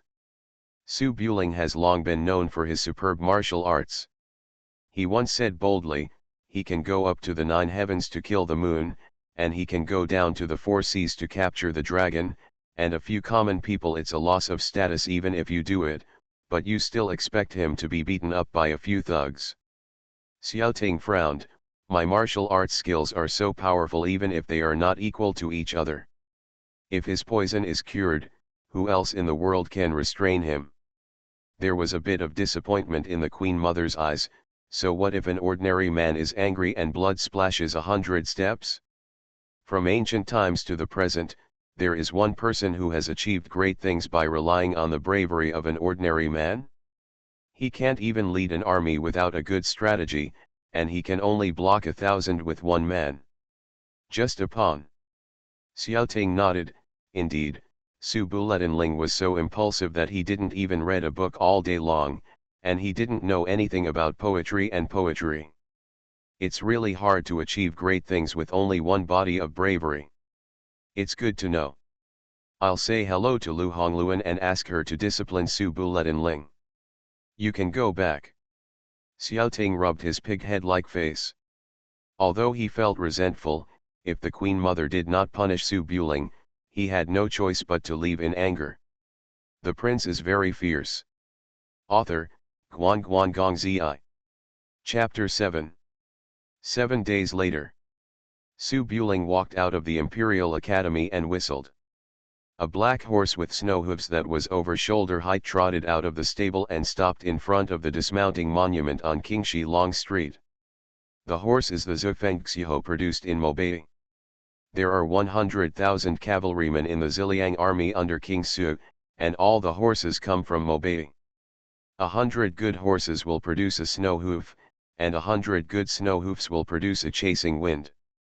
The price is comparable to the same weight of gold, and it is difficult to buy it with money.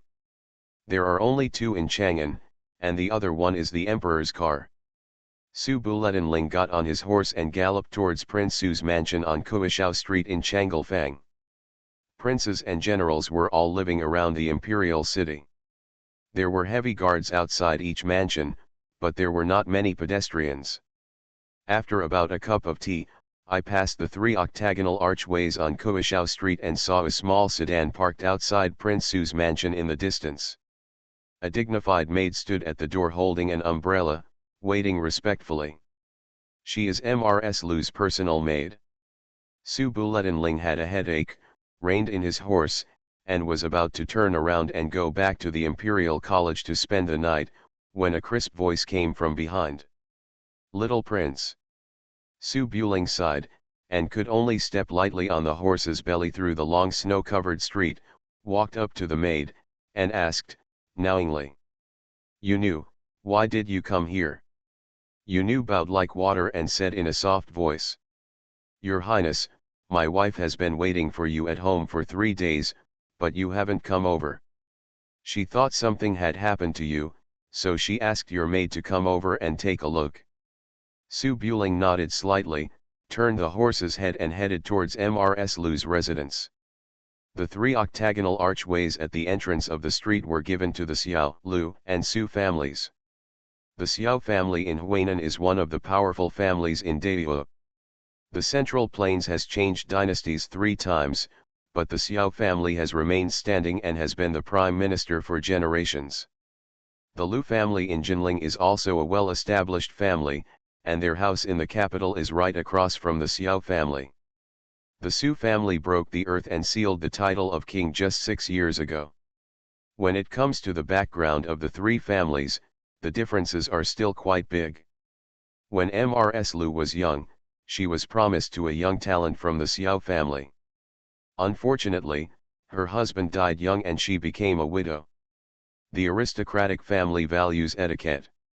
As a descendant of the Lu family, Mrs. Lu naturally abides by her integrity and cannot remarry. Her reputation has been excellent over the years. She is used to living in the capital and does not want to go to Huainan. She has been living in Jinghua Garden near Xiao Mansion. Su Buling got off his horse outside Jinghua Garden and asked the guards to wait outside. Then he entered the garden in a well-dressed and familiar manner and arrived at the other courtyard by the lake. The cold wind was blowing, and the exotic flowers and trees in the garden had already withered and were covered with a thin layer of snow. The elegant courtyard is not big, and it is built next to the lake. It is a place to enjoy the cool air in summer. Mrs. Lu likes to be quiet, so she has been living here, leaving only a few maids to serve her. The green tiles on the white wall are covered with snow foam, and red lanterns are hung outside the courtyard gate swaying in the wind. Su Buling walked slowly outside the courtyard. The courtyard door was open, and the maid was walking back and forth, holding a basin in her hand, braving the snow-white mist in the severe cold of winter. Hua hua hua. The sound of water splashing could be heard. Su Buling hesitated for a moment, then turned around and walked towards the stone pavilion outside the courtyard, but the maid inside had already seen him, walked over in a hurry and said respectfully, "My lord, my wife is taking a bath, please wait a moment. Good. Su Buling tightened the snow-white fox fur around his body and stood quietly outside the yard waiting. But soon, after the maid went in to report, a slightly annoyed voice came from the small courtyard, very serious. No, you come in. Su Buletinling folded his sleeves and looked at the white snow in the gorgeous garden, as if he had never heard of it. Tread. The maid trotted over with a slightly strange expression. She secretly glanced at the unparalleledly handsome crown prince and whispered. Young prince, my wife has asked you to come in. Su Buling frowned slightly, feeling that Mrs. Lu was a bit of a joke. Although he was physically 17 or 18 years old, his mind had already matured, and he was not too young at 17 or 18 years old. Come in. Don't you even listen to me. Mrs. Lu's voice sounded slightly annoyed, and she seemed to have splashed the water with her hand. Su Buling gritted his teeth and entered the other courtyard. The west wing was dimly lit, and the profile of a woman was reflected on the window paper, with graceful curves and concave and convex shapes, and a maid was walking among them. Su Buletinling looked away, stopped outside the window, and chuckled. Aunt Lu, I'm just waiting outside. You go to work first. You'll run away again later. I asked you to come over. You'd better pretend not to hear. Do you think I'm being verbose? Hua hua hua. Su Buling rubbed his forehead, turned his back to the window, and thought for a while. Aunt Lu is worrying too much, it's a bit of a personal matter. There were constant clattering in the room, and there was a little silence before he sighed softly, with a bit of resentment. Forget it, I won't question you, just pay attention to yourself. You beat Xiaoting a few days ago. I know I was wrong. I didn't say you were wrong. Good fight. Xiaoting has been slick and bully all day long. He doesn't look like a man at all. If he hadn't been my brother-in-law, I would have dealt with him long ago. Okay, I'll try harder next time. Xiaoting ran to the palace to complain, and the Queen Mother asked me to discipline you. How can I be willing to discipline you? It's too late to hurt you, and I want to hold you in my mouth. Sigh, it's a pity that you have grown up and don't like people to control you. I also feel that I am verbose. As he spoke, a bit of resentment arose. Su Buling took a breath, calmly, and said with a smile like a junior. How could it be? I like Aunt Lu the most, and others don't pay attention to her at all. Duplicity. The tone finally became gentler, and the sound of rushing water sounded, as if someone was coming out of the bathtub. The rustling sounds continued, and the voice of instructions sounded. I'm not calling you here to train you. An assassin has come to the capital. He is very skilled in martial arts. Zhang Xiang, the chief of the Criminal Investigation Department, was almost assassinated. 10 years ago, the Criminal Investigation Department wiped out the Jianghu people, leaving many remnants in the Jianghu.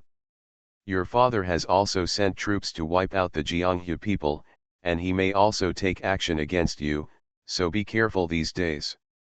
Su Buling nodded slightly, I know. Also, what's going on with the illegal salt case?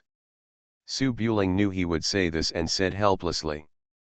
I happened to be passing by and just gave me a helping hand. Just give me a hand and help build your reputation as a great master of Qingtian. Do you think your reputation is not good enough? Su Buling was filled with guilt and speechless. That's all. The matter has been revealed. It's useless to say more. I have asked the Royal Forest Army to suppress the matter. Be careful in the future. Also, how old are you? You have more than 100 lives in your hands. You will not be allowed to lose your life in the future. Killed. Haha, I know. Don't just know, do things. Doing ridiculous things is not good deeds. The door to the west wing opened, and Mrs. Lu came out wearing a thin shirt and a shawl. Her hair was wet and spread on her back. Her cheeks were a little rosy and graceful, like the gorgeous peonies blooming in the wind and snow. The weather was very cold in winter. She had just taken a shower and walked out of the warm house. When the cold wind blew, Mrs. Lu frowned and shrank her neck slightly. Seeing this, Su Buling untied the white fox fur from his body and stepped forward to put it on her shoulders. He was half a head taller than Mrs. Lu, and his fox fur was a bit too big, so he was covered tightly. Mrs. Lu tightened the fox fur around her body. The warm warmth dissipated the cold air around her body, and her face looked much better. She became more dignified, tilted her head and looked at Su Buling, who was only wearing a white robe. "Don't catch a cold, let's go in the house." She turned around and walked towards the boudoir. Su Buletinling thought for a moment, shook his head helplessly, and walked into the house. The boudoir in the other courtyard is not big. There is a piano table, a painting table, a soft couch and a sea of tea. Behind the bead curtain is an embroidered bed. It is small and exquisite, and is very warm with a heater. After closing the door, Su Buling looked around, sat down by the sea of tea, and expertly brewed Long Tuan Chen Su from South Vietnam. Mrs. Lu took off her fox fur and sat down next to the soft couch wearing only a thin green skirt. There were bronze mirrors, combs, and jewelry next to her. She was about to pick up the comb when she suddenly frowned slightly and picked up the snow-white fox fur. Came closer and smelled it. His expression gradually became serious. Su Buling fiddled with the tea set and looked a little confused. "What's wrong, Aunt Lu?" Mrs. Lu held Hu Chiu in her arms, brought it to the tip of her nose and smelled it carefully. "You gongui from Xian Zizai, the fragrant powder from my daughter's house." Su Buletinling's hand movements froze. In the past few days, Song Yufo has often been threatened by being lifted high and thrown out of the bell tower. He just picked it up with his hands. Can he still smell it? Mrs. Lu pursed her lips slightly and stared at Su Buling seriously with her almond-shaped eyes. "The fragrance of Yuegong cinnamon is very weak and the price is expensive. Generally, only official ladies from scholarly families will use it. Who is this girl?" Su Buletinling poured tea by himself, looking a little helpless. "Aunt Lu, you still don't believe me? I just accidentally bumped into a female student from Wenquiyuan, and I didn't go out to mess around." "What are you talking about?" Mrs. Lu's expression was serious, obviously a little angry, and she sat up straighter. "As the prince of the vassal, how can I stop you from finding a woman? If you want a woman, just tell me what kind of woman I want. I can find them all for you." After saying that, he turned around and called, "Moon slave! Exist!" Yu Nu, who rushed back, entered the room respectfully and nodded slightly. "Send the crown prince down to rest. You will stay with me tonight, and you will follow the crown prince from now on. Promise." Yu Nu bowed, walked slowly to Su Buling, and reached out to help him.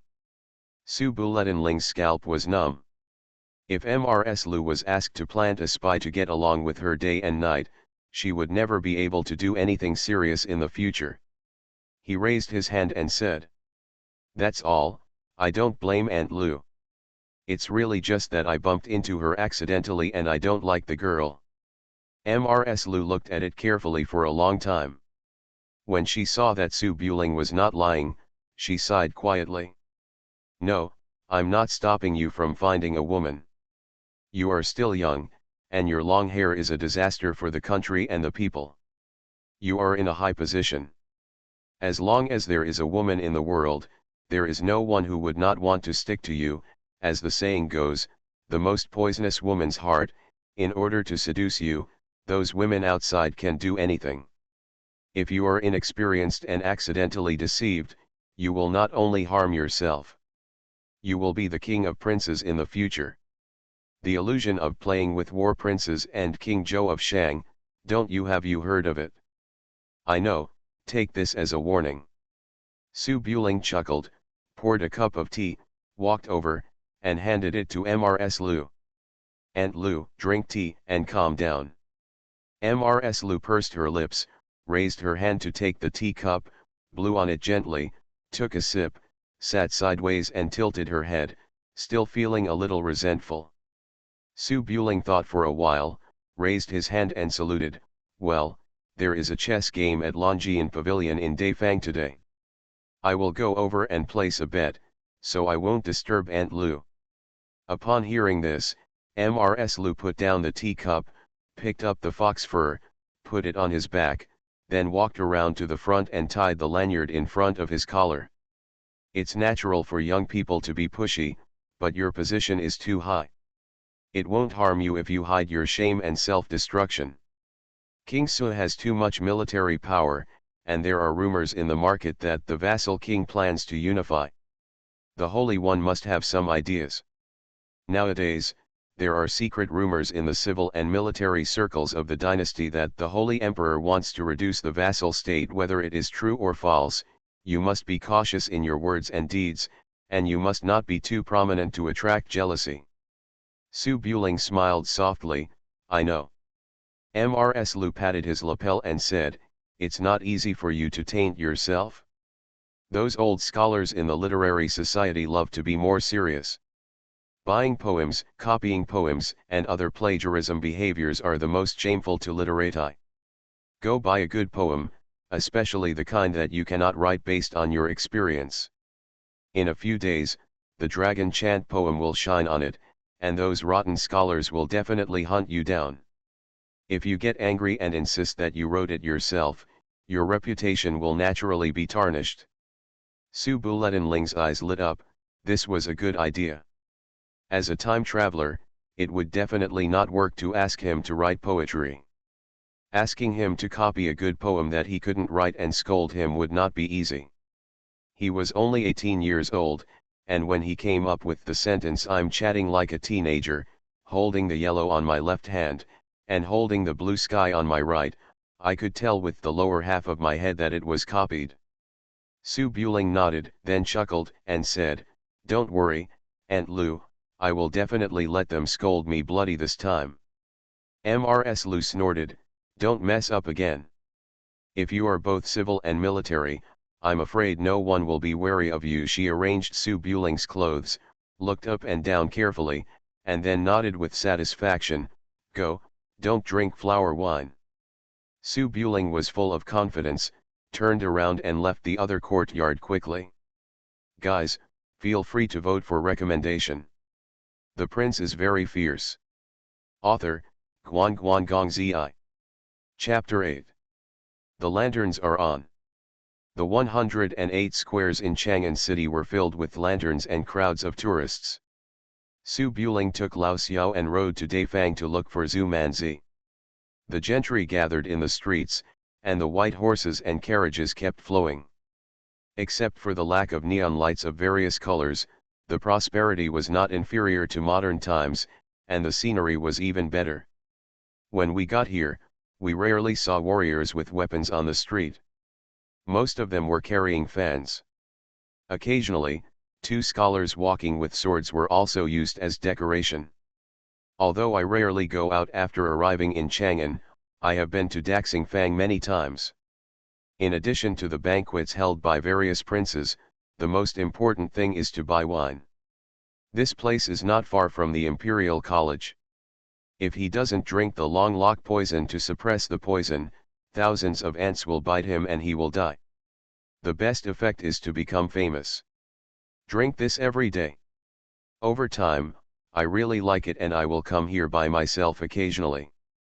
He led the horse into a bluestone alley, and from time to time there were drinkers carrying wine bottles or blushing faces. There were many wealthy people in Daxingfang, but there were no drunkards showing their teeth and claws. Sun's shop is deep in the alley, with the word Sun hanging on the yellow wine flag. The shop is not big, with only 3 square tables inside and a dozen wine vats. Because it is famous far and wide, there are guests at all 3 tables. Sitting on the table next to it is a Jianghu man, wearing black clothes and a bamboo hat, with a long sword on the table. Only a relatively slender figure can be seen. She looks like a woman and is quite tall. Su Buling glanced at it and noticed that the Jianghu man tilted his head slightly and was alert. He stopped looking around, took the wine gourd from Ma Ce, and said, "A glass of wine." "Okay, San K, let's get a bottle of wine. Hey, master, I'm free to come over today. I'm a rare visitor. Is it still the same as before?" Haha, the young master is really huge. A pound of broken jade can't be burned every day. Half of the wine brewed by the shop this year has gone into the young master's stomach. Shopkeeper's son is in his 60s, has gray hair and looks very kind. He has been brewing wine all his life. His son has left the official career and does not come back often. He usually stays alone in the wine shop. Because of his good craftsmanship, many people came to learn the craftsmanship. Shopkeeper's son also accepted all comers, fearing that the ancestral craftsmanship would rot in his own hands. The apprentice San K in the shop must be new. I haven't seen him before. He looks honest and honest. He opened the wine jar and poured a bottle of wine seriously and handed it over respectfully. Su Buring chuckled lightly, took out a piece of silver from his sleeve, threw it to San K, then led the horse and left the wine shop. As soon as he walked not far away, there was a sound from behind. "Shopkeeper, that's a lot. This young man has always been like this. If you are given too much, take it and save it.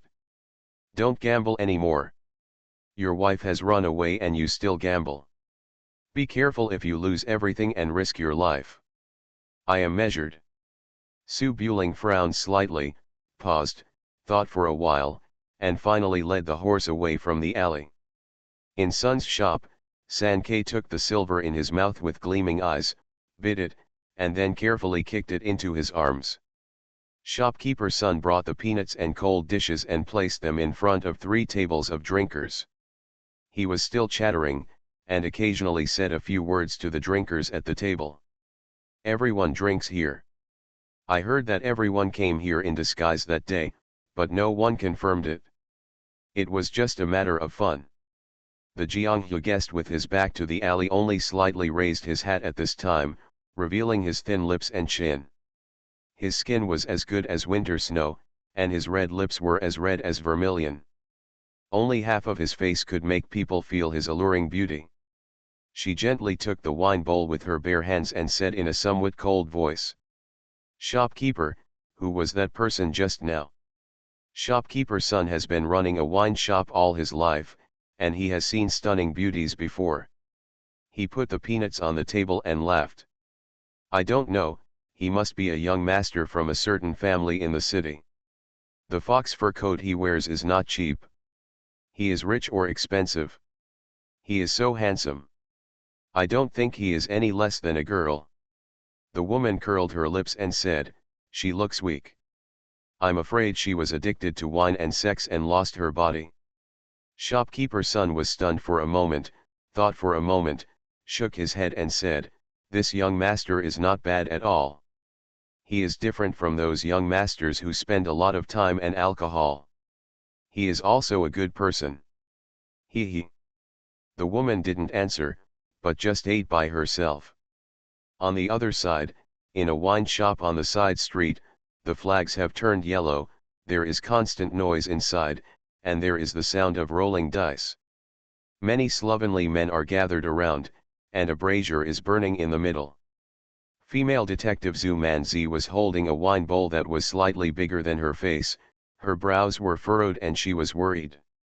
After her parents disappeared, she joined the Yamen as a police officer. She worked hard from dawn to dusk for a long time before being transferred to Chang'an to become a wolf guard. She thought she could enter the archives to see what happened back then, but she found that she was completely unqualified. Only by catching thieves can you be promoted. She wanted to catch them, but the city of Chang'an was open all night. Even in the most chaotic Yangning, there were only a few thieves in a day. She had to share it with 2 teammates. The road was so long that she just felt the future is bleak. Beside the wine table, A tall man with a figure as tall as an iron tower, one leg propped up on a stool, sitting boldly, spoke to Console. "Manzi, don't worry. It normally takes 10 years of hard work to get into Tianzi camp. Knowing that you want to find out the whereabouts of your uncle and aunt, Lu Hoer, and I will give you more credit." The tall and thin Lu Hoer took a gulp of wine and smacked his lips. "Yes, the last big case of Fumanlu salt smuggling, although most of the credit was divided between the Imperial Forest Army and our commander, you will also be credited. One great merit, if you record 2 more great merits, you will reach the top of the world and enter the Tianzi camp. Why are you so anxious?" Zhu Manzi took a sip of rice wine and snorted, "How could there be such good luck?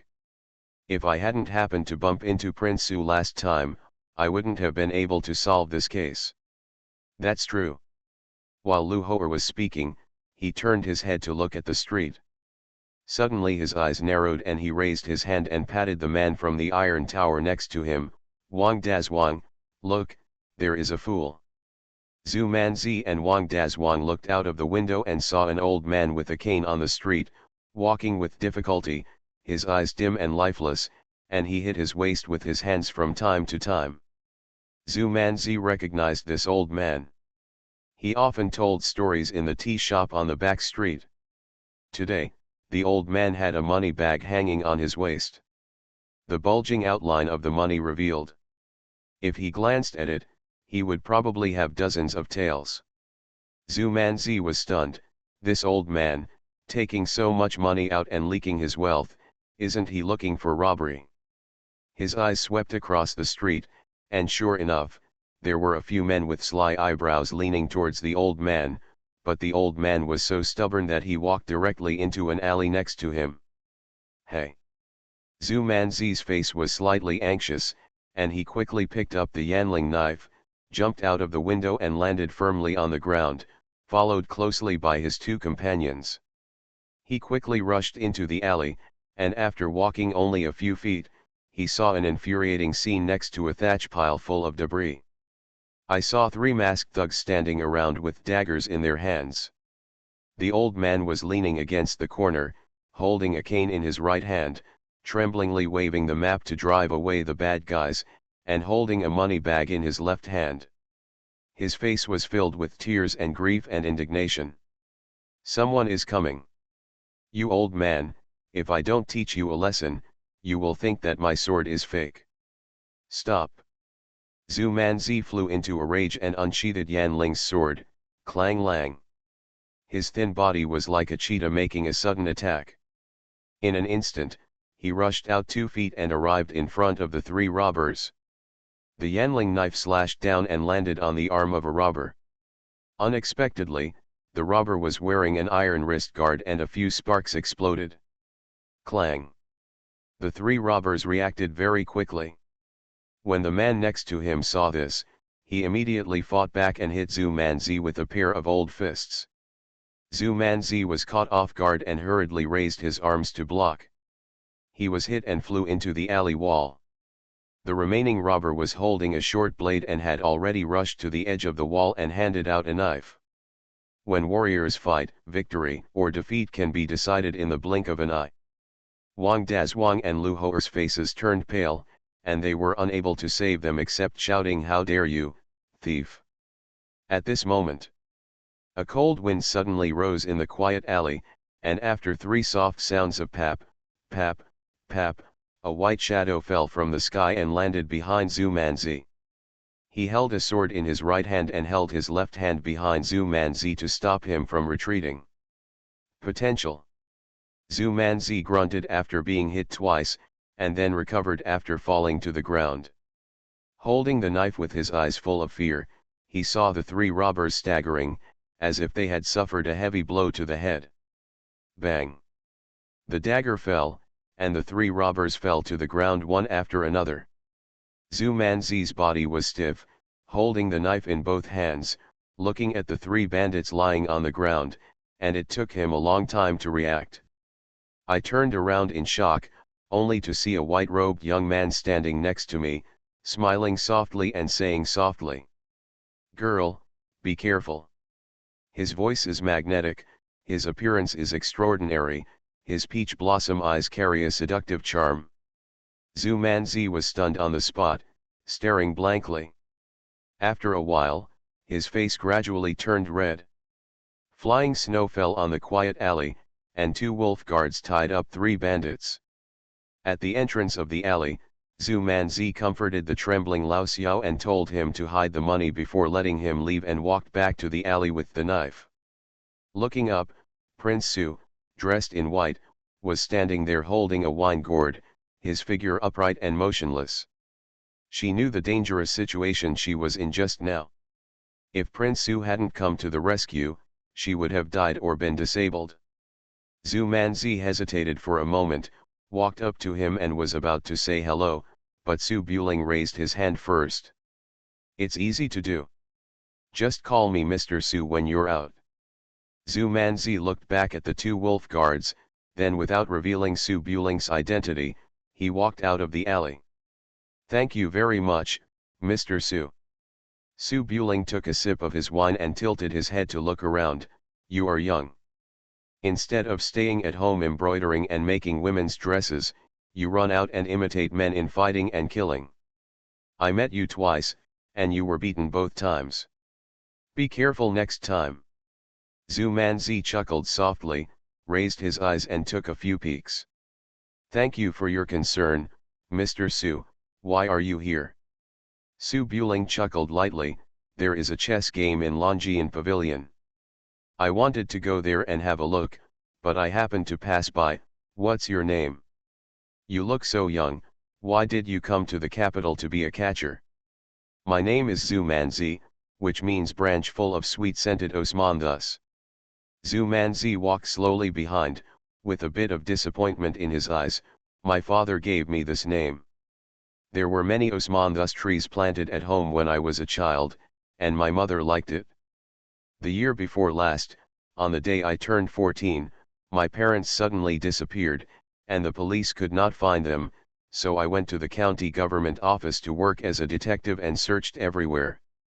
Later I heard that the criminal investigation department in the capital knew everything, so I ran over to take a look, and found out that only the wolf guards from Tianzi camp could enter the case library to check things." "You became a detective just to find your parents?" "Yes." Zhu Manzi put his sword behind his back and kicked the pebbles on the ground with his head down. "My father should be a gangster. He left me some money. He must have deliberately abandoned me and ran away. The detective department knows everything and will definitely find his whereabouts." Su Buling was silent for a moment and chuckled. "Do you want to join the Tianzi Wolf Guard?" Zhu Manzi nodded quickly and sighed. "You can only be promoted if you catch 100 thieves. If you don't have enough merit, you won't be able to join for 10 years. I'll help you." Zhu Manzi paused and looked at Su Buling with a little doubt. "Why?" Su Buling smiled softly. "There's nothing to do. I think you're pitiful. If you don't want to, forget it." He walked towards the gate. "Hey!" Zhu Manzi hurriedly trotted to catch up. "Mr. Su, you are so powerful, you can definitely help. Just say a word." Su Buling shook his head. "The investigation department monitors all the princes and nobles. I can't say hello. But I can help if I am busy. Anyway, I have nothing to do.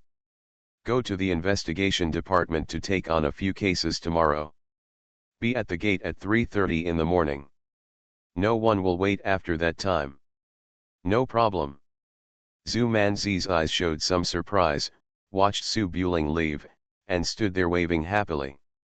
"You are listening to Novels at Bless Up channel. Wish you happiness and luck. Please subscribe to receive new novels. How do you feel about this novel? Please like and leave a comment.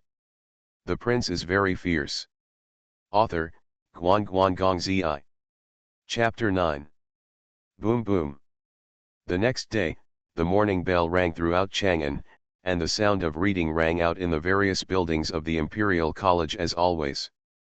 Song Yufu's eyes were red, and she was walking back and forth in Wenqiyuan with books, reading the classics that she had already learned by heart. The school was still not full of princes and nobles, and most of them were dozing off. The students who really followed the reading were very rarely. Her father, the great wine-gatherer, was already so angry with these rotten trees that he couldn't come to give lectures. Despite her gentle temper, she was gradually helpless. I haven't been able to sleep well in the past few days. Occasionally I feel tired, and I can only pinch my leg lightly to stay awake. Thinking of what she had experienced these past few days, she couldn't help but feel a little annoyed. I went to the Bell and Drum Tower that night. I wanted to talk to Prince Su about the rules of scholars, but it turned out that he was hanging on the Bell and Drum Tower to scare her so much that she couldn't recover for several days. Even if she was forced to copy the Shuiji, she wrote the whole article seriously and silently in the freezing Bell and Drum Tower. Only then did Prince Su, who was sitting next to him drinking, speak. The handwriting is wrong, copy my handwriting and rewrite it. Isn't this bullying? She was so angry that she threw down her pen, only to be hanged on the Bell and Drum Tower again. Song Yufu's face was stained with a hint of shame and anger. Later, when I was writing about Quasi, my wrists were sore that Prince Su was willing to let her go. I wanted to hide away and let Prince Su write the rest, but he didn't expect Prince Su to say another sentence. Be there on time tomorrow night, otherwise the entire Imperial College will know about you copying books for me. Well, she is the legitimate son of a king with a different surname, so she doesn't care about these reputations. She was born into a scholarly family, and her father and elder brothers are all famous scholars. How can she spread such a thing to the public? She can only go to the Bell and Drum Tower on time at dusk, and it will be midnight as soon as she writes it. After 7 days, she was very sleepy, but Prince Su sat next to her and drank for 7 days. Thinking about it made her feel aggrieved. Song Yufu was thinking wildly, and before she knew it, the whispers of several princes' sons suddenly reached her ears. Xiaoting, why don't you stare at Miss Song's back? You looked at it with gusto last time. Song Yufu suddenly came back to her senses and frowned slightly. It was hard for her to scold him because he was the son of a prince, so she calmly wanted to leave. Just as he took a step forward, he heard Xiaoting's voice. Don't talk nonsense, a gentleman will not bully the darkroom. TCH, do you still know that a gentleman will not deceive the darkroom? You were almost crying last time. If Su Buletinling hadn't woken you up, you might have done something. How could I, Xiaoting, be such a dirty person? Come on, no one here is a good person, who are you pretending to be a gentleman for? Su Buling didn't come today. If you want to be more generous, just. What should I do if that alcoholic lunatic suddenly comes back? Oh, it turns out that Mr. Xiao is afraid of this. Bah, just die. Ha ha ha. Song Yufu heard these conversations and froze on the spot holding the poem book. Prince Su, did he beat Xiaoting because of Xiaoting's rude look? Thinking of this, Song Yufu suddenly realized.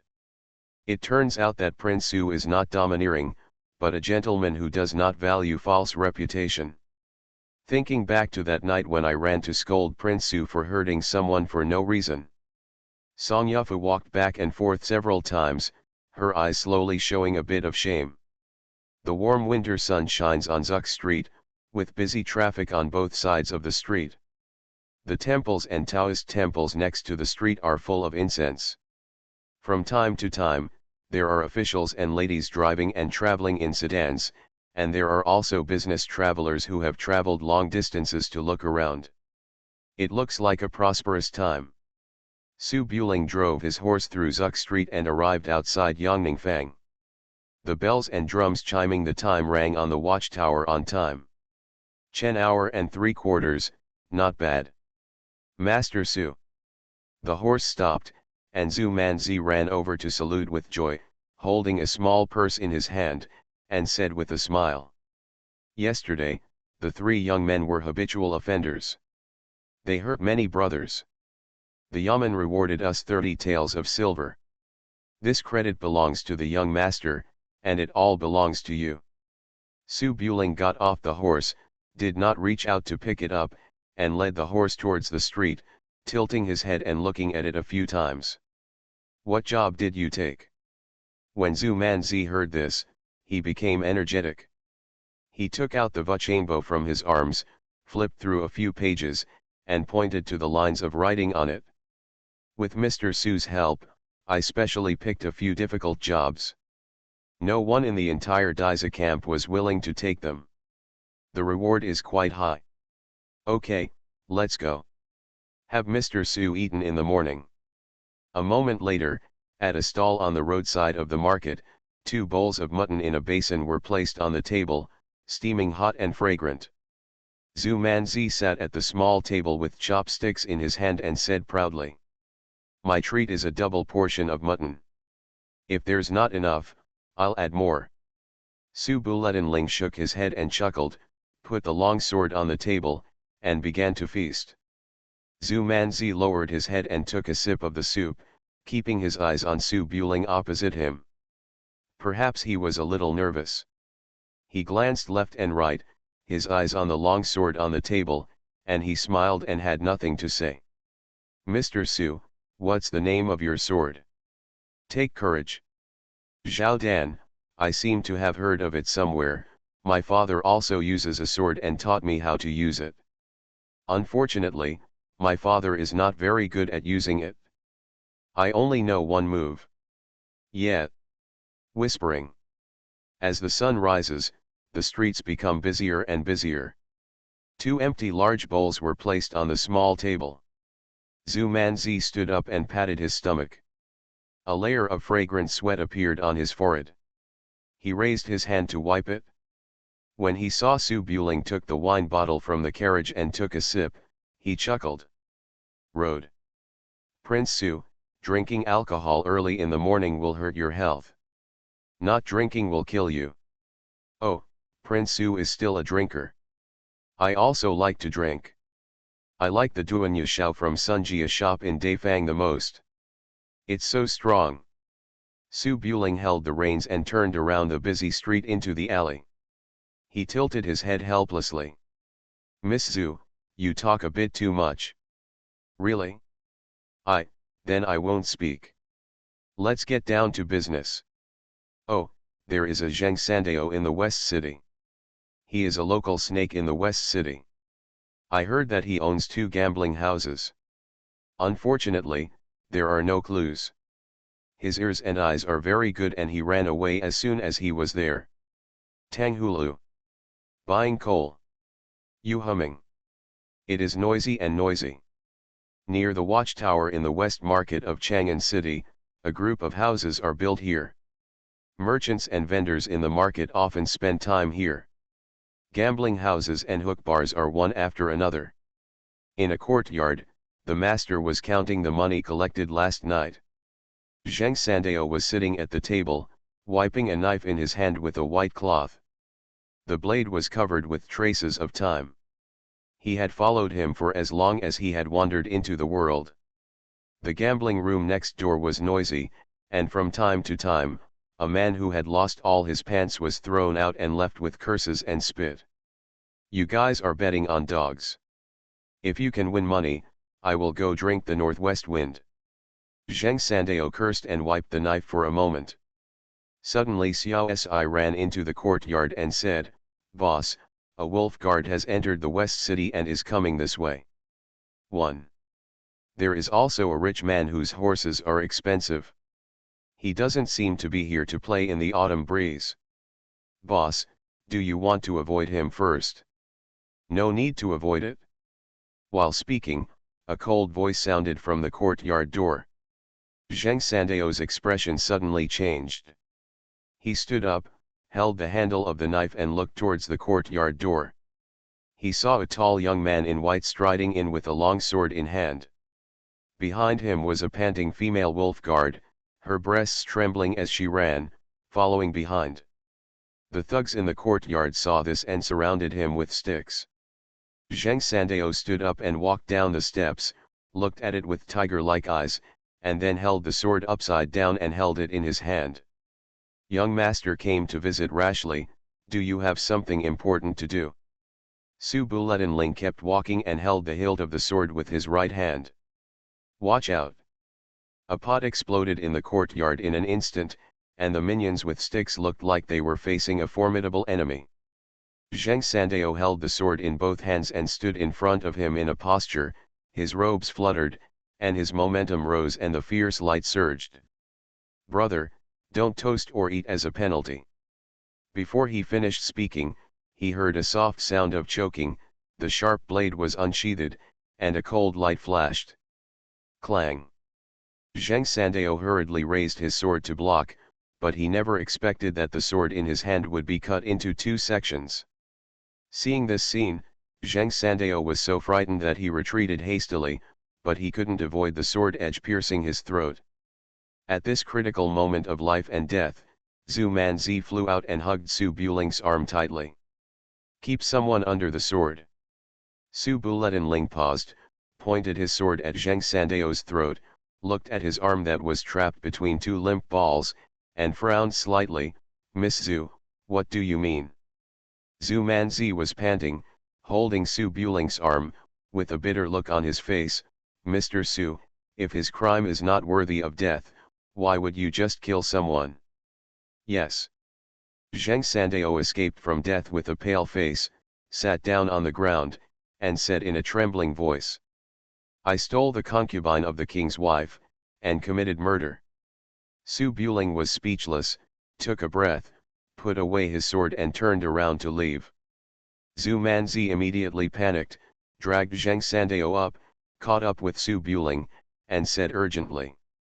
Mr. Su, don't be angry. Members of the Wang family are offering a reward of 200 taels of silver for his arrest. It's worth a lot of money. Su Buling turned his head and said, I'll ask you to take on a few big cases. You're going to waste my whole morning wandering around and come here to catch an adulterer. Is that interesting? Zhu Manzi had a bitter look on his face and apologized. I just came here and I can't take any big cases. Su Buling thought for a while and said in a deep voice, if you want to enter the Tianzi camp, these cats and dogs are not qualified to catch them for a lifetime. You have to catch powerful Jianghu people. Zhu Manzi grimaced, a little aggrieved, we can't find the powerful Jianghu people in Chang'an City.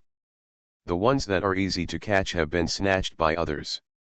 Unless we investigate slowly by ourselves, where will the big case come from?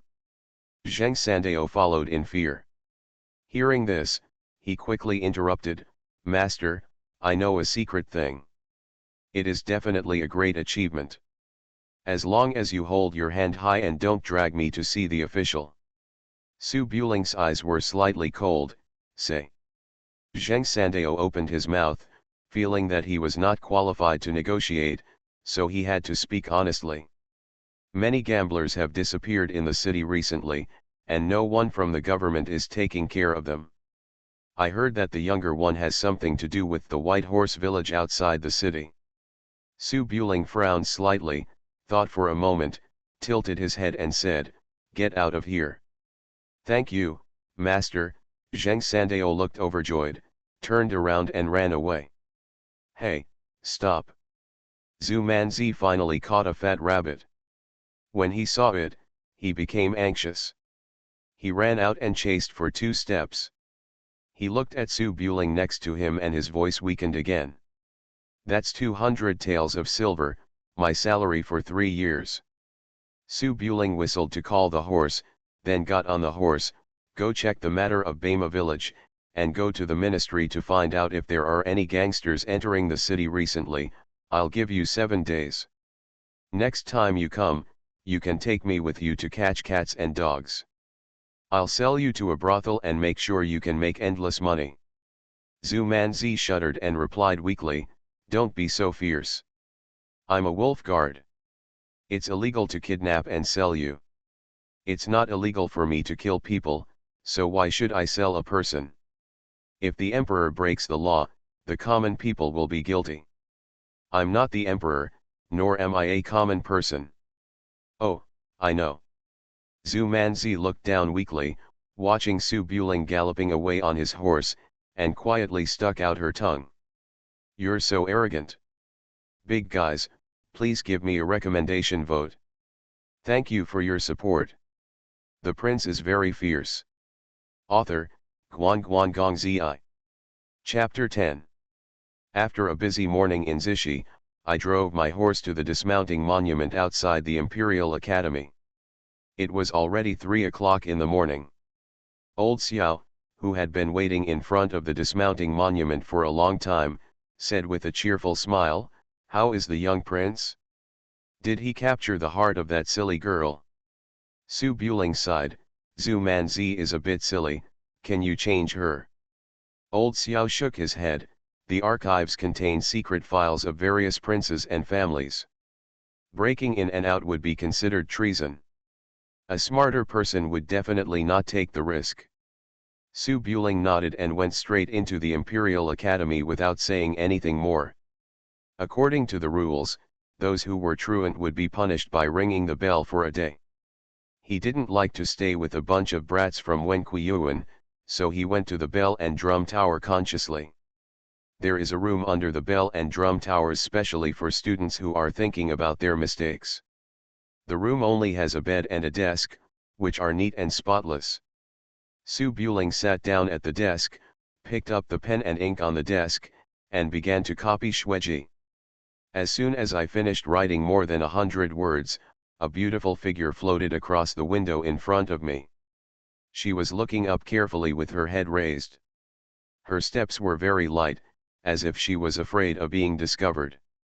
She folded her hands on her waist, walked a few steps and turned back, and then continued. "Go up." Su Buling frowned slightly, put down his brush, pondered for a moment, shook his head, and pretended not to see it. Dong dong dong. The sound of footsteps going up the stairs was heard, and they circled around again, making a sound of "Hey, I'm obviously here," and then dong dong dong dash went down the bell and drum tower and came outside the window. Su Bulenling frowned, stood up, raised his hand, took off the pole and closed the window. When Song Yufu heard the sound, she turned her head, her hair flying around, and her eyes showed a bit of surprise. Before she could speak, there was a soft sound of bang, and the window was closed. Song Yufu was stunned for a moment, thought for a moment, walked to the door, raised her hand and knocked lightly. Dong dong. Nobody. Your Highness, can I come in? Then I'm coming in. Squeak. The door opens. Song Yufu walked into the room, dignified and polite, walked to the desk with a somewhat embarrassed smile, and bowed slightly. Prince Su, last time. Close the door. Song Yufu blinked her eyes and saw that Su Buling was copying the book seriously without raising her eyes. She smiled softly and turned around to close the door.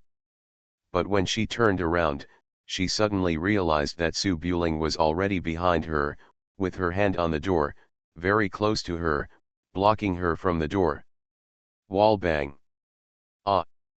Song Yufu was so frightened that she curled her hands in front of her chest and pressed her back against the door panel.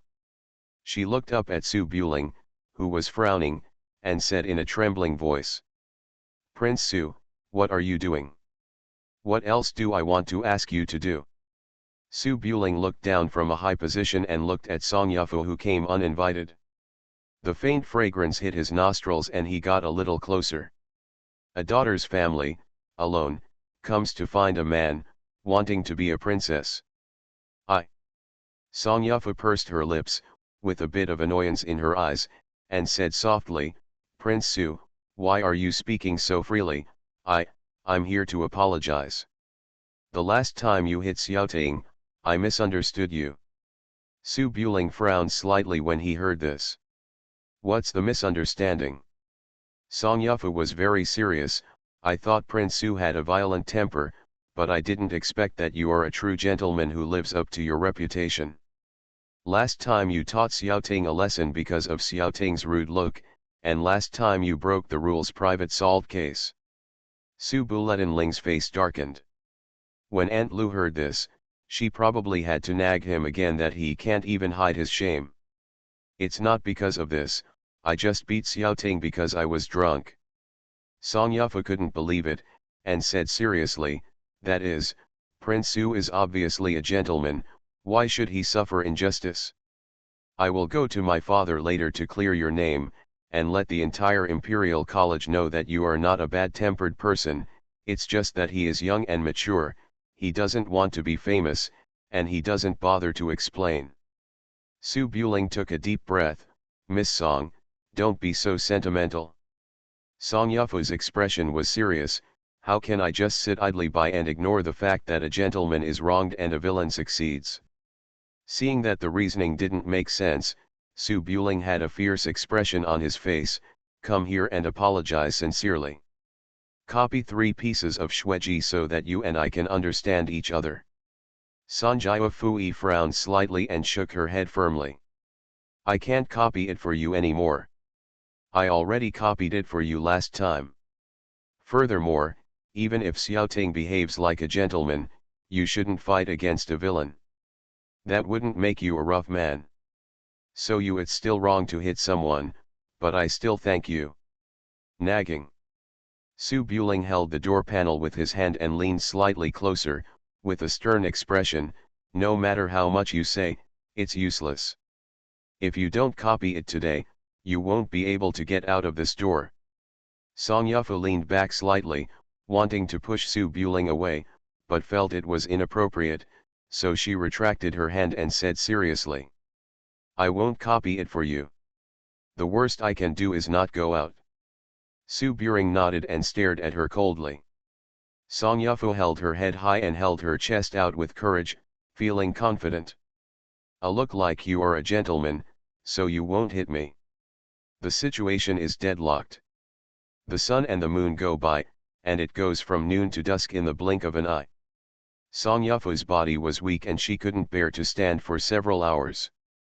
Her legs calmly changed their center of gravity and she still stared stubbornly. Su Buletinling is not worried at all. Gugu.